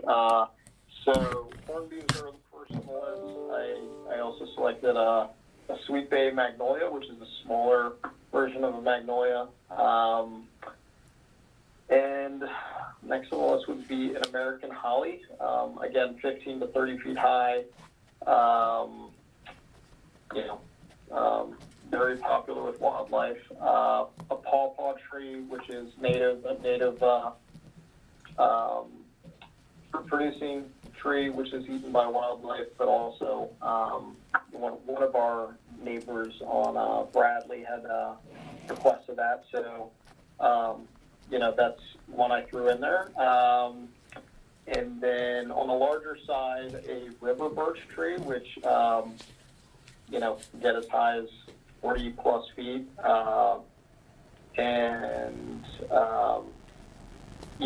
that's kind of the list, the general list, which I can email out to the rest of the council. Paul was going to get back to me. I requested that he get back and respond via email with his thoughts, as opposed to him calling me back and then me relaying it to everyone, or and so I think he was going to do that. I'm going to give him a call tomorrow and see if I can get his thoughts on this, and if he has any other suggestions. Hopefully we can reach some kind of compromise. I don't know if anyone else has any input on this list or thoughts on this list, but happy to send it out to everyone so everyone has a copy. I'm not at all a botanist, but I just Googled them as you were speaking, and they're beautiful trees. I would love to have any one of them in my backyard or front yard. Awesome. Glad to hear it. They are great, and I had a question about the tree program, Monty. Didn't you say that our deadline is rapidly approaching? Yeah. Yeah, so, I think Paul and I were at some point going to link up later this month, and I suggested, on a Sunday perhaps, to kind of go around the neighborhood and assess trees and whatnot, but also to get you a confirmed list of these ornamentals. So if I can connect with Paul tomorrow and get some kind of feedback on both, I'll let you all know. That sounds great. Do you know about what the deadline for adopting a tree? For the tree program? tree I subsidy? know, Yeah. I was trying to be Sorry. Yes. So. Yeah. Go ahead. No. I was just going to say. So, Monty, you can sort of go with me on this as well. But one of the ideas is that it's rapidly approaching the date where Paul will need to purchase the trees. So the suggestion that was made, and I put it in my report that it was there, was to try to get people's forms, just the forms, not talking about scheduling going to the site, but just the forms by October 27th was one discussion that was here. So, so I just wanted to throw that out there just because I knew that. So and I'll put that in the wrap up as well, but we can get to that later. Sorry, go ahead, Monty. Okay. Good enough. Sounds good. Thank you. Anyhow. No, you're good. Go ahead. Mm-hmm. Okay. So I'll reiterate that to Paul tomorrow, and then if we can kind of confirm a list between us, and then if we can get the approval of the council, then I hope to be a little bit more active with, reaching out to residents to see, who's on board for whatever there is. Right. And then Okay. Tiffany, one last for the Okay, committees. Tiffany? We'd love to hear more about the election committee. What are you guys doing? All right, thanks. So we've had 2 open meetings. Josh Bowers, myself, and George McAleese are the committee. One on August 31st, one on September 24th. Both of them with the minutes on the website and relatively short, about 1 page. Just a brief summary of those meetings for those catching up. The 31st was an organizational meeting and kind of a discussion of what happened with last year's 100% mail-in election, and then kind of setting us on a path for going forward. And that was to research options for the event that we have not returned to normal operations, the county and the state, for the next election.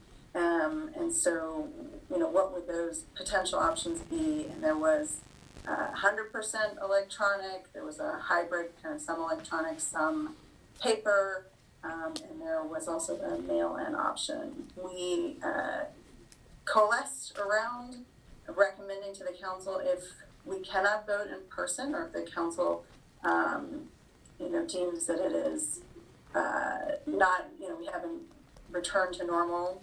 We're working on the language with what the county uses about like limitations for mass gatherings.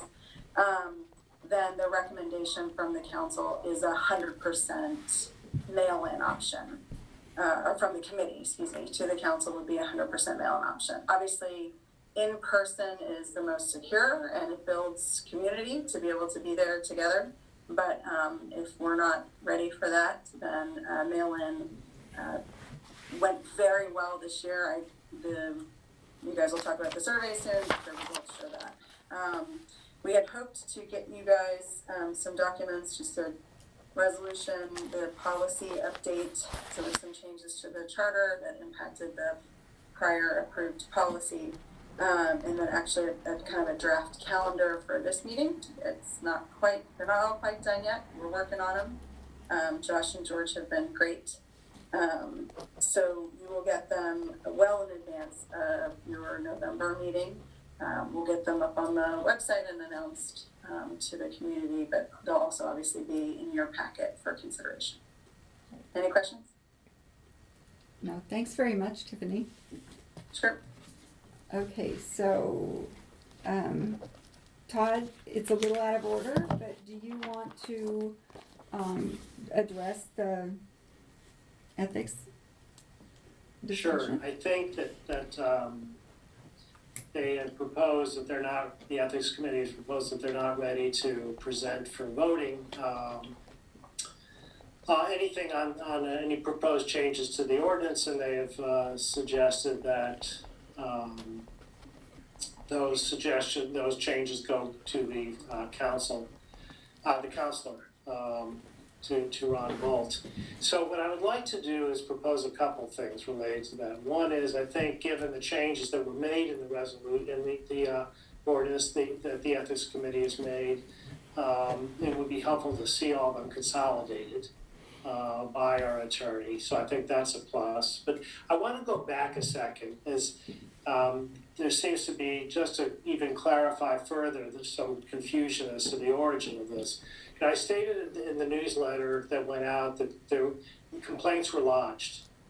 And it was frustrating as a council that we weren't able to do anything with those complaints, other than say received.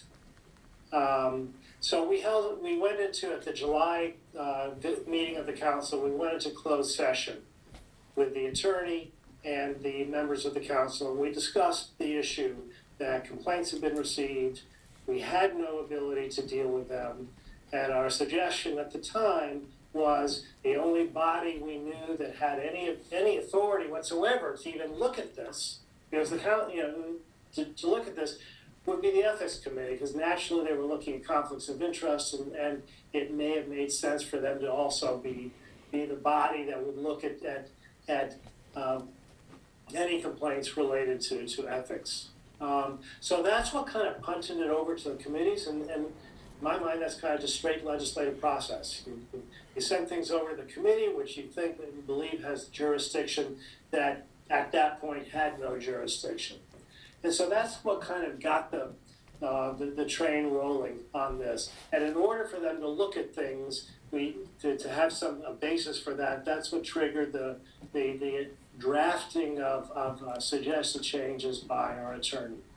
And so that was what was initially discussed at the August meeting of the Ethics Committee, and then amplified by reviewing drafts at this latest one.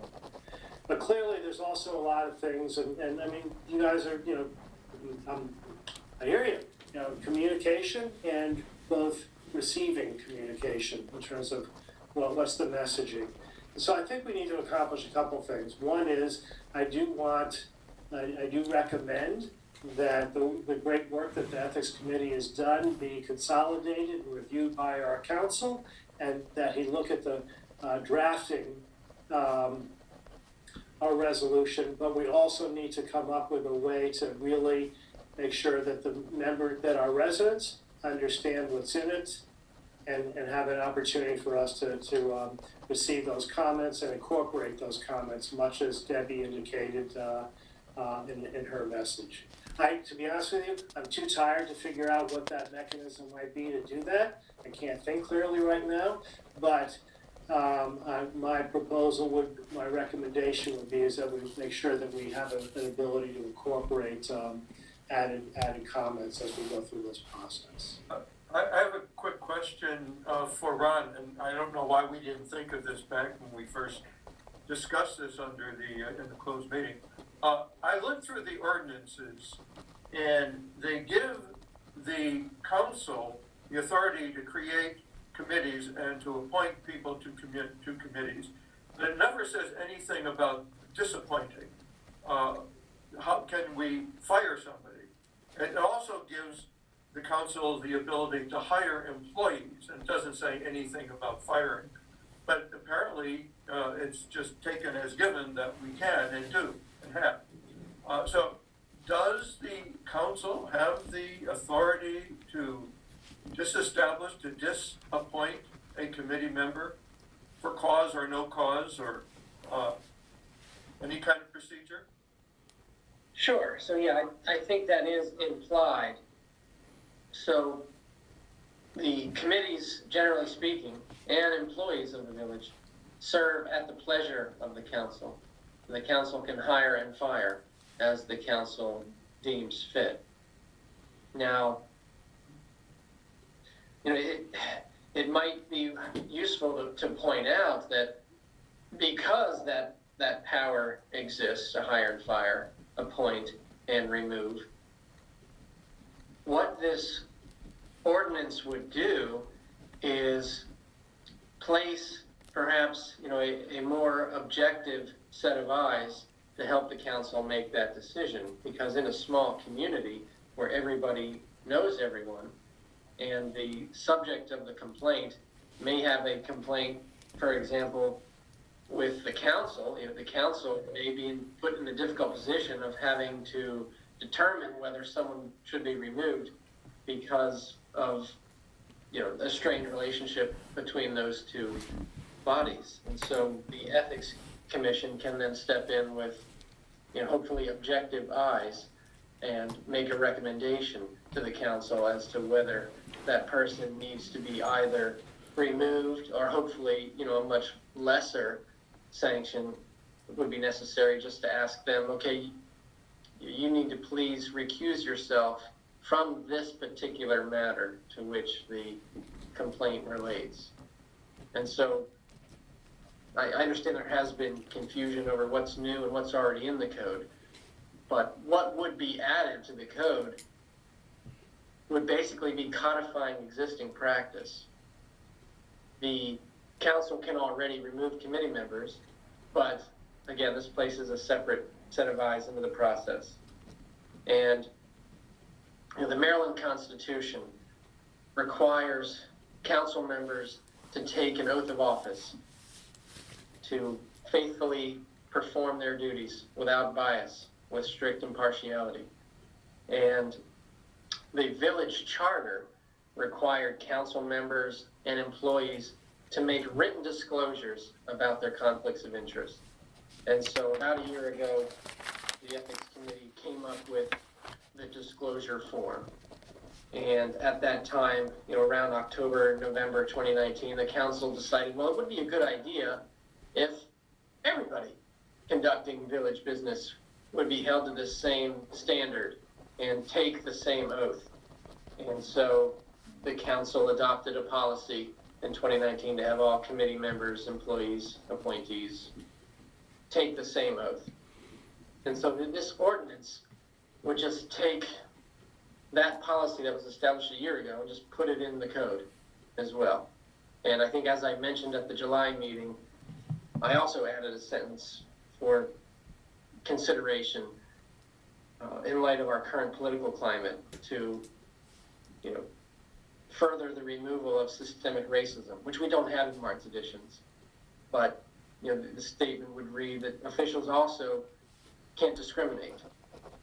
I don't think it had ever happened in Martin's editions, but that would be another reason why someone could be recommended for removal by the Ethics Commission. But Ron, it says, I'm reading the Constitution here, which mandates the oath, and it says, every person elected or appointed, which presumably means, includes committee members.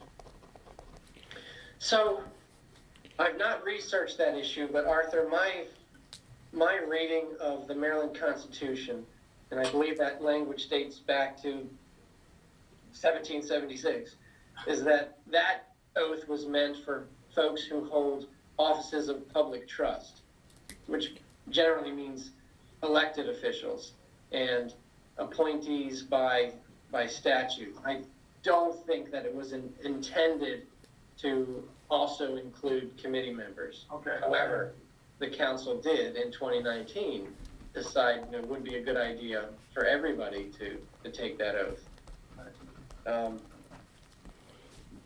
But it does say to any office of profit or trust. Right, so, that's antiquated language. There is case law that helps us define it somewhat, and it comes up in the context of fiduciary duties. Some folks have tried to argue that volunteer council members owe fiduciary duties because we're a municipal corporation and corporate board of directors owe fiduciary duties, but Maryland courts have said, no, that's not the case. Offices of trust, as used in the Maryland Constitution, generally mean that because you've been elected as a public official, the public trusts that you're going to do the right thing. You're going to act in the best interest of the municipality, but it doesn't rise to the level of a fiduciary duty. And so it means that because you have the public trust, you need to act without impartiality, without prejudice. You need to set aside self-interest and make decisions that are objective, fair, and balanced. And if an official feels for some reason they can't be objective, then they need to recuse themselves. And we have an ethics commission to oversee the council and other employees. And if there is identified an impartiality, then the commission can recommend recusal. Probably more information than you need, but okay. Well, that's.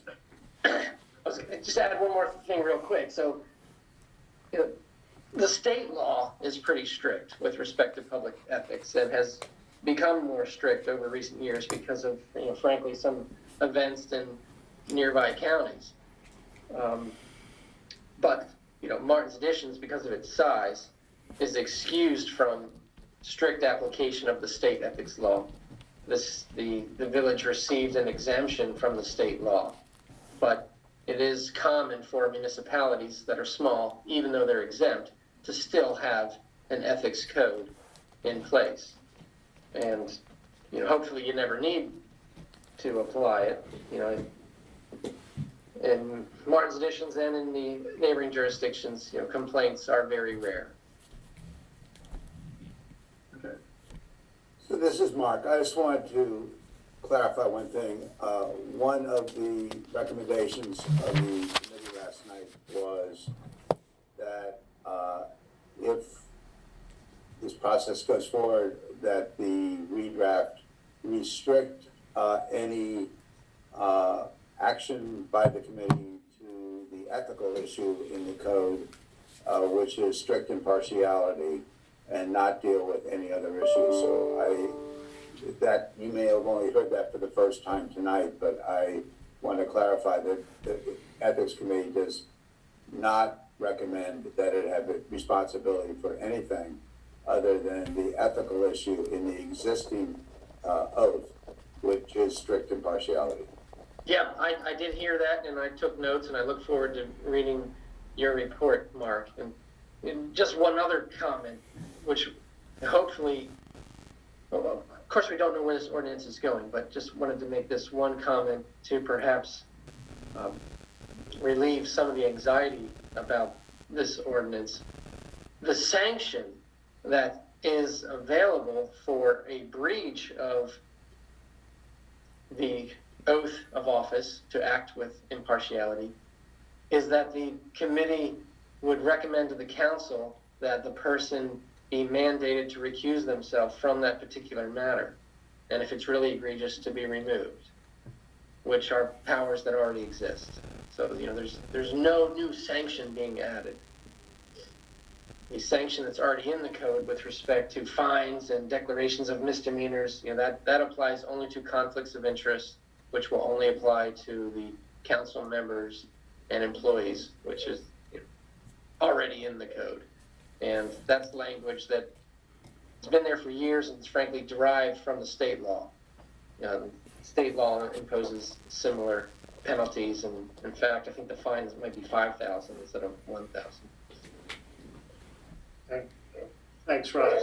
So I would like to make a motion that we take the language as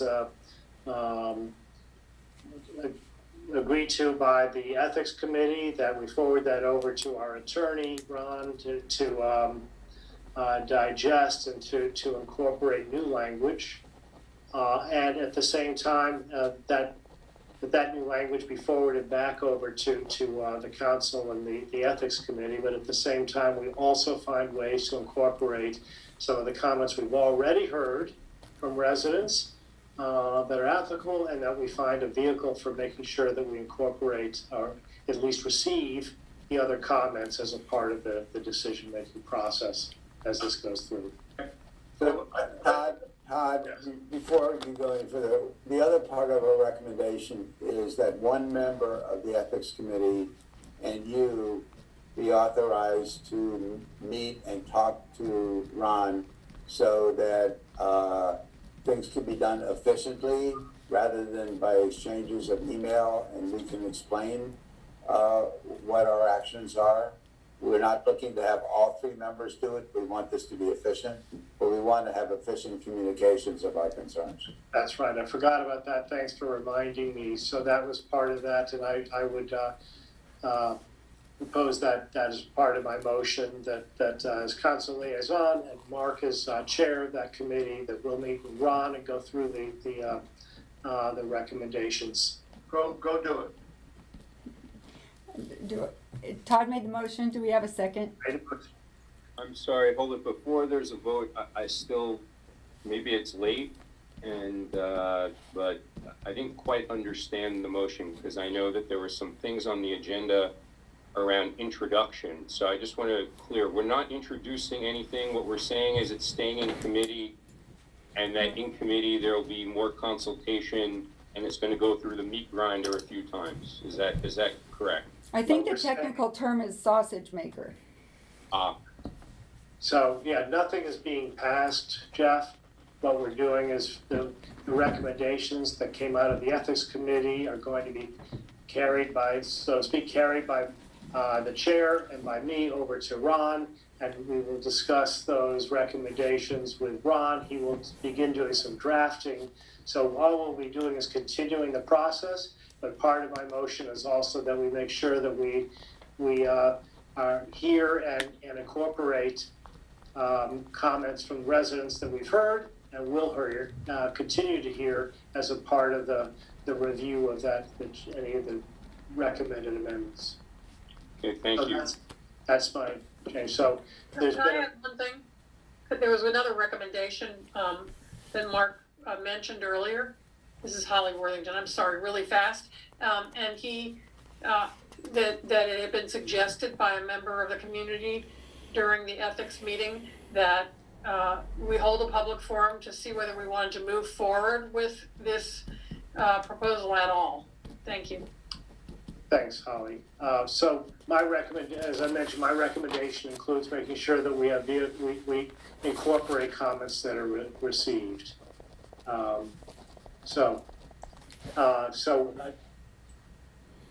made a motion. There was a second. Any other discussion among the council? Does this require, can we just say, go do it? Yeah, technically a vote's not required. Although, actually, a vote is required because per Mark's suggestion, the council would be authorizing Todd and one ethics committee member to engage me directly to come up with the next draft for the ethics commission. Okay, Todd, you moved, I second. All in favor? Aye. Okay.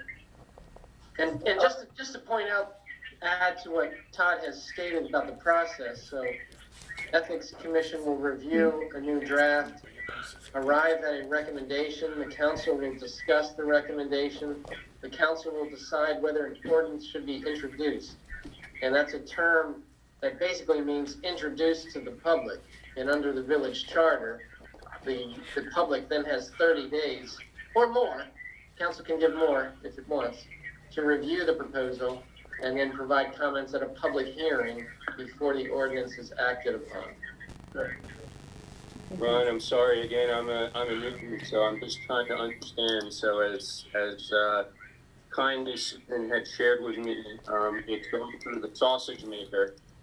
So what is the process for that introduction? Is it first going back to committee? There'll be another open meeting at the committee to consider all the comments, including the things Holly had just suggested, and that we're going to come back to it at whatever point that is. The committee will come back here to share its recommendations. That's right. The introduction. Jeff, this is Mark. That was part of my recommendation is we will take the next draft. We will have a meeting like last night where we have to discuss the next draft because we can only do that at an open meeting. And we will then come up with recommendations. It may be the recommendation is that it has to go to another draft. It depends upon what we see and what we, what we think is appropriate.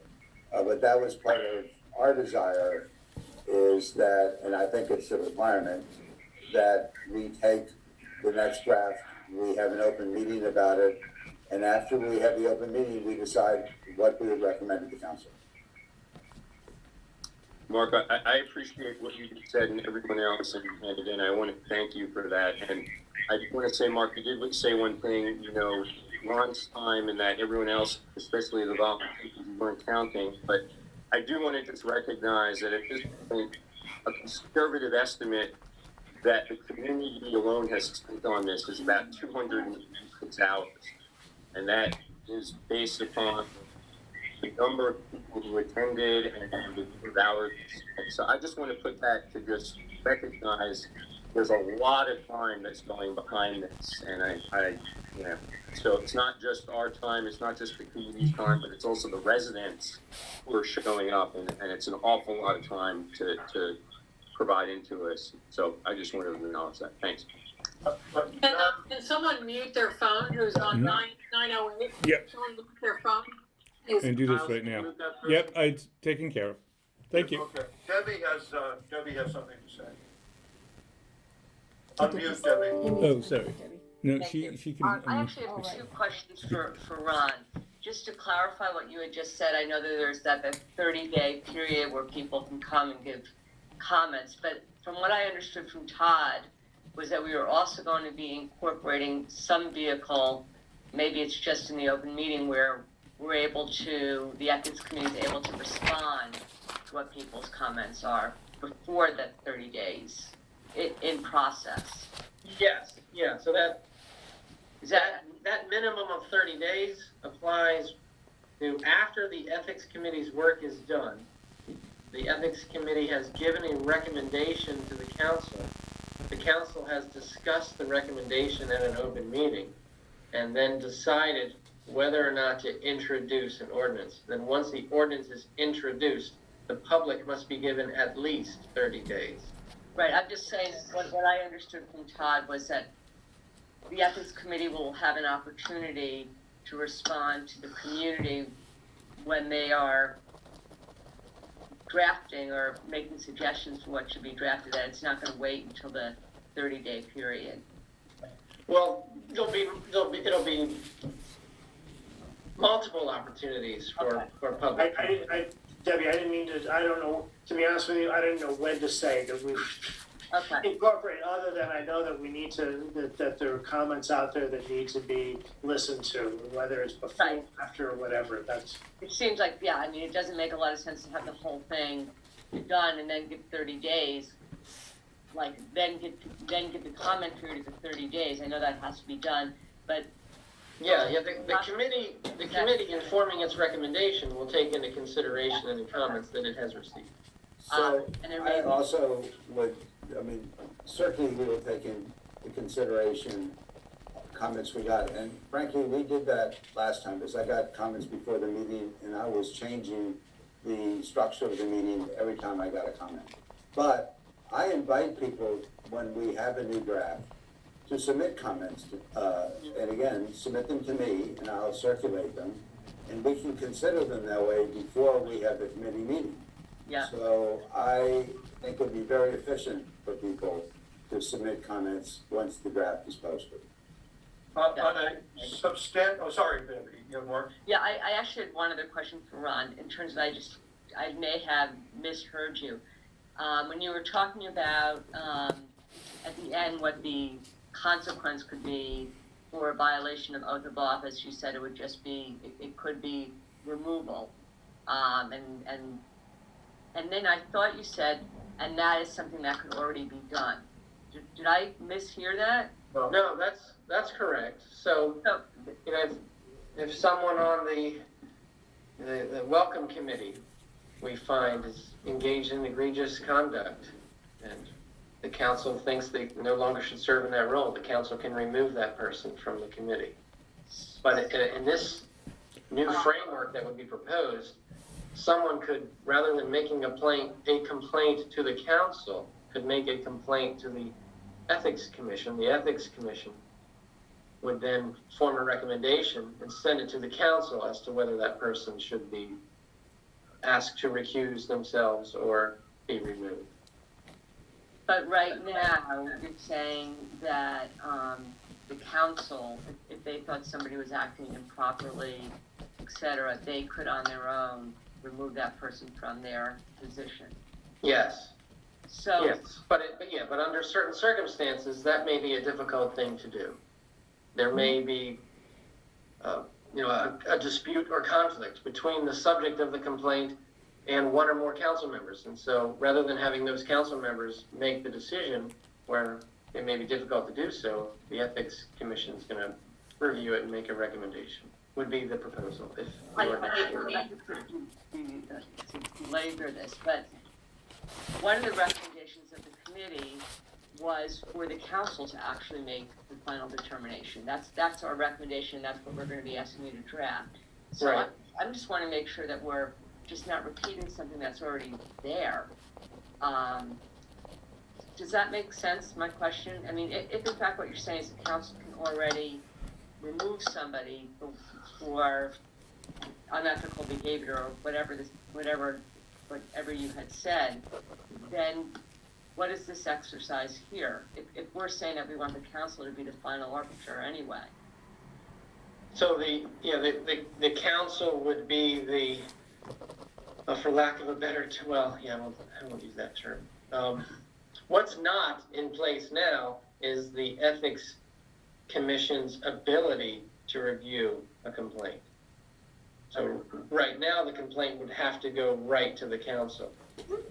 But this would add, hopefully a objective set of eyes in case a council member is involved in the dispute. So Debbie, this also adds due process, if we go forward with it, and that's one of the concerns. So this would add due process and it would add a second set of eyes to any allegations. So I think the due process addition is really what the intent here is. I think it's important for everyone to realize that this power already exists. It's just existing at the council level. Is that correct? It seems like That's correct. And the Ethics Commission, I keep saying commission because that's the state term, but we're at the village level, it's committee. The Ethics Committee does not have jurisdiction right now. So the ordinance would add the jurisdiction that ends up in the ordinance, whatever you decide it to be. Well, it sounds like right now what we're dealing with is the jurisdiction would be about investigating the allegation, not making a determination, since we've now, where we are right now in the process is saying that that's going to be up to the council. Yeah, and investigating and recommending. Except if the allegation is against a council member. Yes, okay. I think those are important facts for people to know. Okay, a quick question, Ron. It's probably not going to be so quick in this late hour, but it keeps coming up over and over again. Mark referred to it that we need a definition of impartiality. And when I first read the oath in the Constitution, that was the word that jumped out at me. Is there a body of law and definitions and agreed definitions of what that word means in this context? I haven't done that research. I'll have to do that research, but I am aware of case law that defines what it means to be sitting in an office of public trust. And in that regard, acting, again, without partiality means putting your self-interest aside, being objective, rendering decisions that are fair, objective, balanced, and for example, Arthur, you and I discussed before about, well, what if, a particular council member joins a variance applicant and has some special interest in whether or not the variance is granted, because if it's a variance for a new addition that may block that council member's sightlines, then that council member may be unable to render a purely objective decision and recuses him or herself from that variance meeting. If the council is deciding whether to install a sidewalk on a street, and there's a council member who despises sidewalks because they don't want folks walking by their house, then that council member may not be able to act without partiality because that council member has a specific disdain for the subject matter of the discussion and therefore needs to recuse him or herself from that discussion. But to me, that's what partiality means. Not being able to render an objective decision that's in the best interest of the village. Now, in this small town, in a representative government, council members and committee members and officers and appointees are always going to have interests in the subject matter under discussion because everyone lives in the same village. But the question is, can you still be objective even though you have personal thoughts on an item? Arthur, I can assure you that this committee is very concerned about coming up with an appropriate definition. We flagged this on our own. We heard the comments from the community, we will come up with, Mr. Bolt, with our input, will come up with a definition, but I can tell you that this definition is key to this, to the committee and its recommendation going forward. Okay, if we could just close the loop on that motion. Susan, I want to ask one thing, please. Okay. Ron, thank you. Sorry, Susan, I didn't mean to cut you. Just real quick, and then, so Ron, I have a question here, and again, this sounds like it's going to go back to this sausage factory. It's sounding more like a city at this point, but I guess the question, there's the slippery slope. There's the quote about impartiality is not eye of the beholder. And again, I respect Mark and I respect the committee, and it sounds like they're going to, try and codify this in a way. So I'll be very curious, like many, to see it. But I guess let me ask, with a hypothetical situation, if, like you're saying, we're in a small community, and you've seen even on this discussion, and it's expected that, council members don't always agree.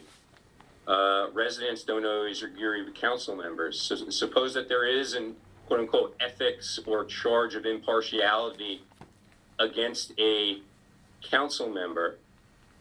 And again, we're trying to understand, and again, this will come through the sausage factory of the idea that an ethics committee of residents in a small town could actually act as that jury to make recommendations.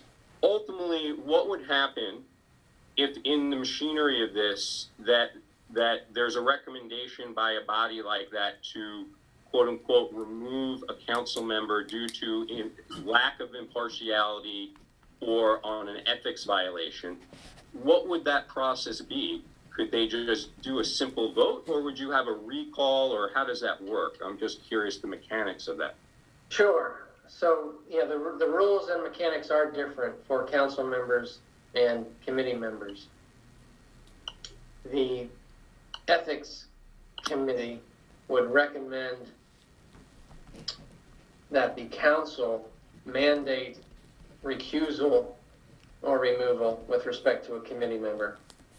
However, with respect to the council member, the committee would recommend that the council member voluntarily recuse him or herself, but the committee does not have the authority to remove a council member.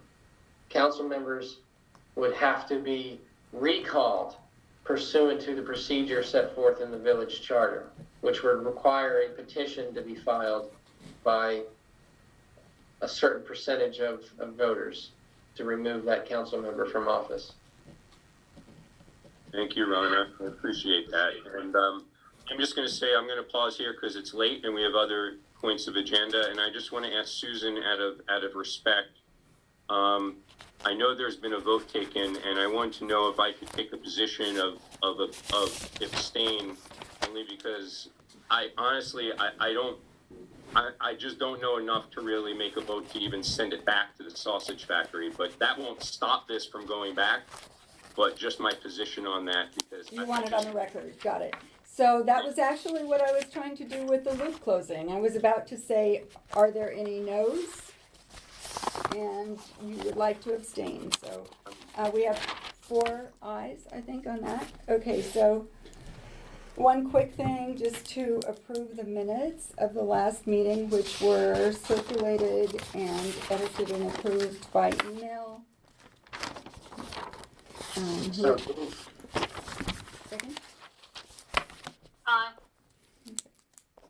I will second. Okay. And then, vote. All in favor?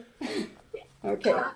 Okay, so we're running way behind and we're losing our audience to some degree here. And if we could just, I think we'll do the annual survey next month, because why not? And I guess. Do you mind if I take 30 seconds? And I promise it's going to be 30 minutes. Okay, Katya, we've got the clock running. Go for it. So what I wanted to say is that usually when we go through the survey, we take a two-part approach. The first part is that we compare the trend to prior years to figure out how well we're doing, if there is a trend down, up, whatever, right? So that we can pay attention to our performance, both of the staff and of the council itself. And then the second is really more lengthy. We go into analysis of the text comments and try to find trends to present there, and we make a lot of the decisions based on those text comments. So I'm not at all suggesting that we do that. In fact, we didn't have enough time to properly prepare for that anyway. But what I do want to highlight is that on the questions of how well is the village doing, how satisfied the residents are with village operations and with response times, both from the staff of the village office as well as the council members, I can tell you that we're exactly consistent with prior years.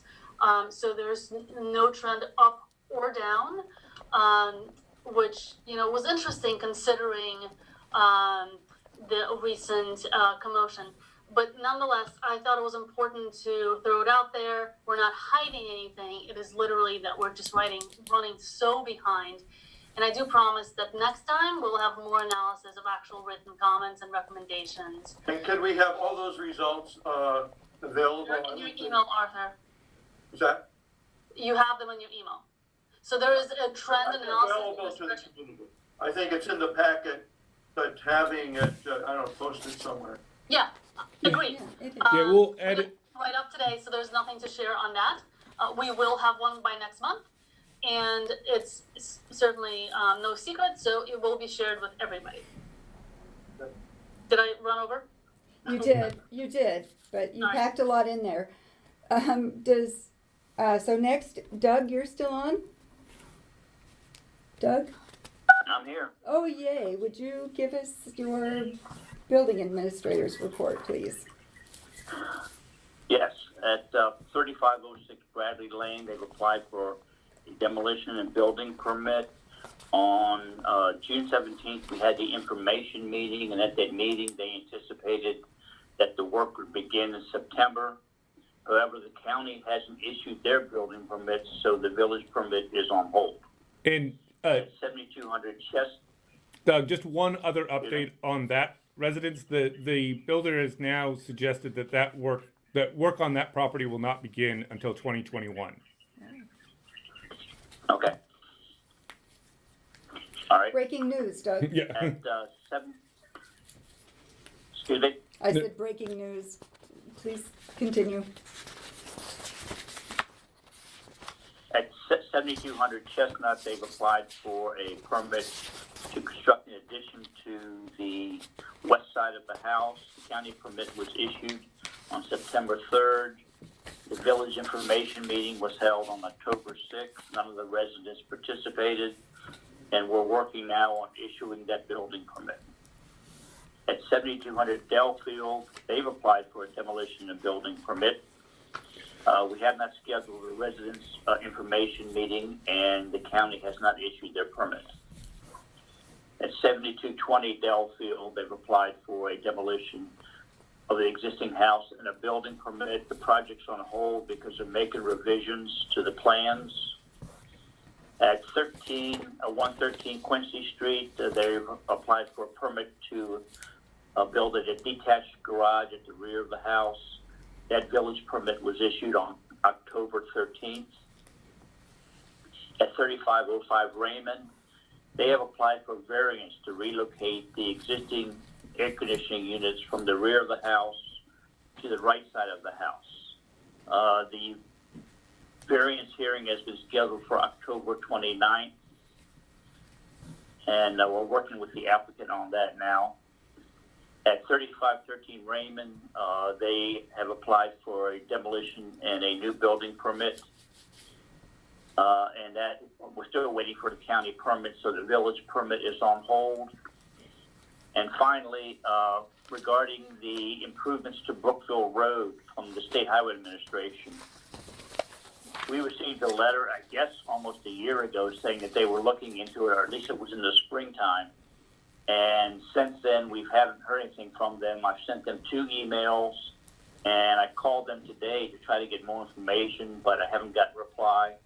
So Niles and I will continue to try to get hold of the state to get some information regarding the improvements to Brookville Road. That concludes my report. Thank you, Doug. So Arthur, financial report? Financial report, we're in good shape. Thank you. We don't have any, not much money has come in, but we expect that not till the end of November. Spending has been low. We have to spend more. So that everything is in good shape. Nothing much to report. Great. And Niles, do you want to give sort of preview maybe? Certainly. So there's a lot of stuff that's going on in the village office. There's a couple of things that I just wanted to highlight. You can look at my full report in the packet, and we can share that in the minutes as well. We're right now undergoing the annual audit. I will have a call tomorrow further with the auditors to meet the deadlines that have to be. The first one is October 31st, and then we will have a presentation by them probably at the December meeting, as was happening last year. Sidewalk repair, so at the last meeting it was requested that we look at the sidewalks, and today myself, Doug, who you just heard from, and Mike Veers, who is the contractor, we went all over the village today. I had over 10,000 steps before noon today, so that sort of says where we're at. But the results of that is we identified 2 things. So what was asked of the office was just to identify sort of priorities. So we identified 2 sets, things that we thought were a hazard, like a trip hazard and things like that. And what's a red dot mean? So yeah, the dots, that's a good question. So you might have seen the dots on your sidewalk. Dots mean hazard, mean something that we would like to, could be a hazard. I should be very precise about what we're saying.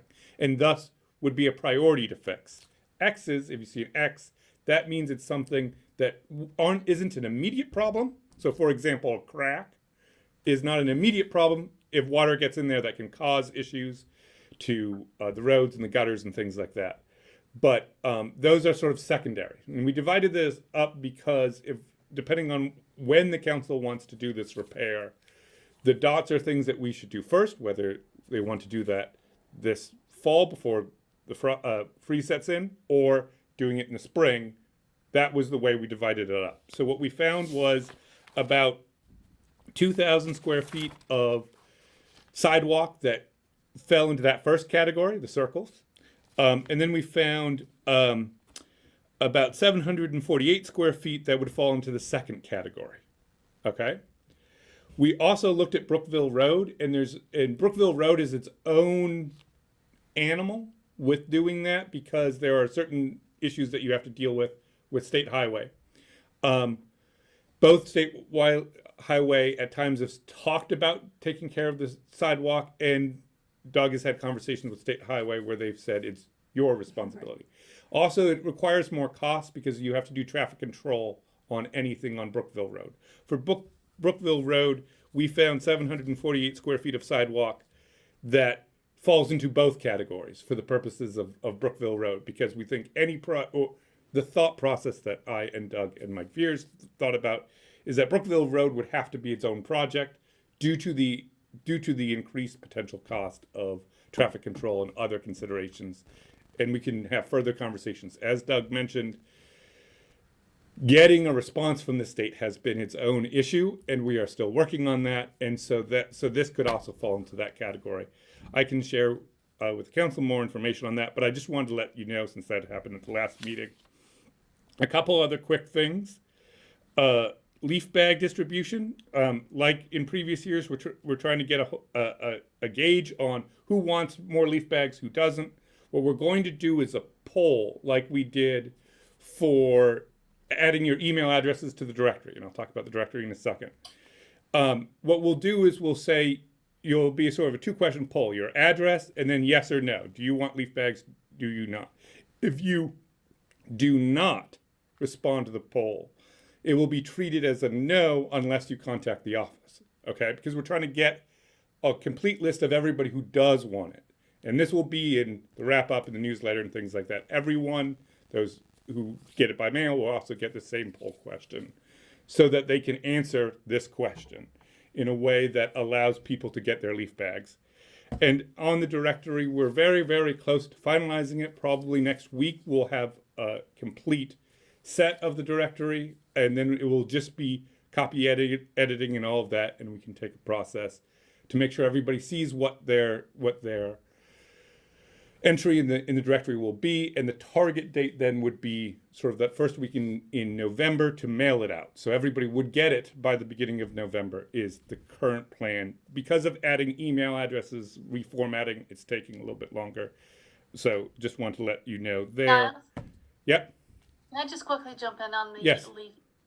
Mm-hmm. So for that small subset of residents that prefers not to use email, is it Mhm. possible to figure out a way who has requested paper? Yes. Anything communication in the past, and then reach out to them differently? Yes. Right? So we already have a list of people who have previously asked for mail communications. There's about 17 households that currently ask for written communication. This list will be used to send them as well this question of, do you want leaf bags or not? And we'll ask them to reply to the office, whether it be a phone call, whether it be dropping something off in the mailbox. We will make sure that those people are counted in this process as well. I knew you were on top of it. I just wanted to have it for the record. Thank you. Why, is there any reason why we should not go ahead with the sidewalks immediately before winter? There's no, as far as in conversation with Mike Veers and everything, they are willing to sort of work to make that work happen. The broad estimate of that 2,000 square feet of immediate things, the estimate that he gave would be in the range of about $25,000 to do all of that. So that's just the other thing. I forgot to mention that earlier. I apologize. And I can send to the council all of the details. But that's sort of the range. So they said today that they could work pretty swiftly to get that work started. Right. Again, weather related, all of those other things, we might figure out how we want to do the specifics. Will this have to be submitted as an RFP? So that's a good question, and we can talk with Ron about this, but we have a contract with Mike Veers, his company, Veers and Sons, I think is the full name. So my understanding is that this would just be a task order under that contract, but I will double check with Ron in terms of that as well, and he might actually answer me if he has a quick moment there. Okay.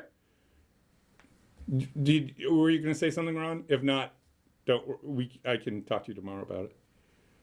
Yeah, we'll handle it tomorrow. Okay, sounds good. Perfect, thank you. Okay, so at this. Hi, Susan. Sorry, it's Jeff. I just want to make one quick comment. I think you may have mentioned this, but I may have missed it. But there was the community forum readout, so clearly I think we'll do that next week. But I just want to recognize the work of Katia and also the survey, because I did take a look at that, especially the written comments submitted. And I think there's some really good suggestions that are included, and I look forward to having that conversation. And they do triangulate, I think, with some really important key issues from the community discussion, which will follow up next week. But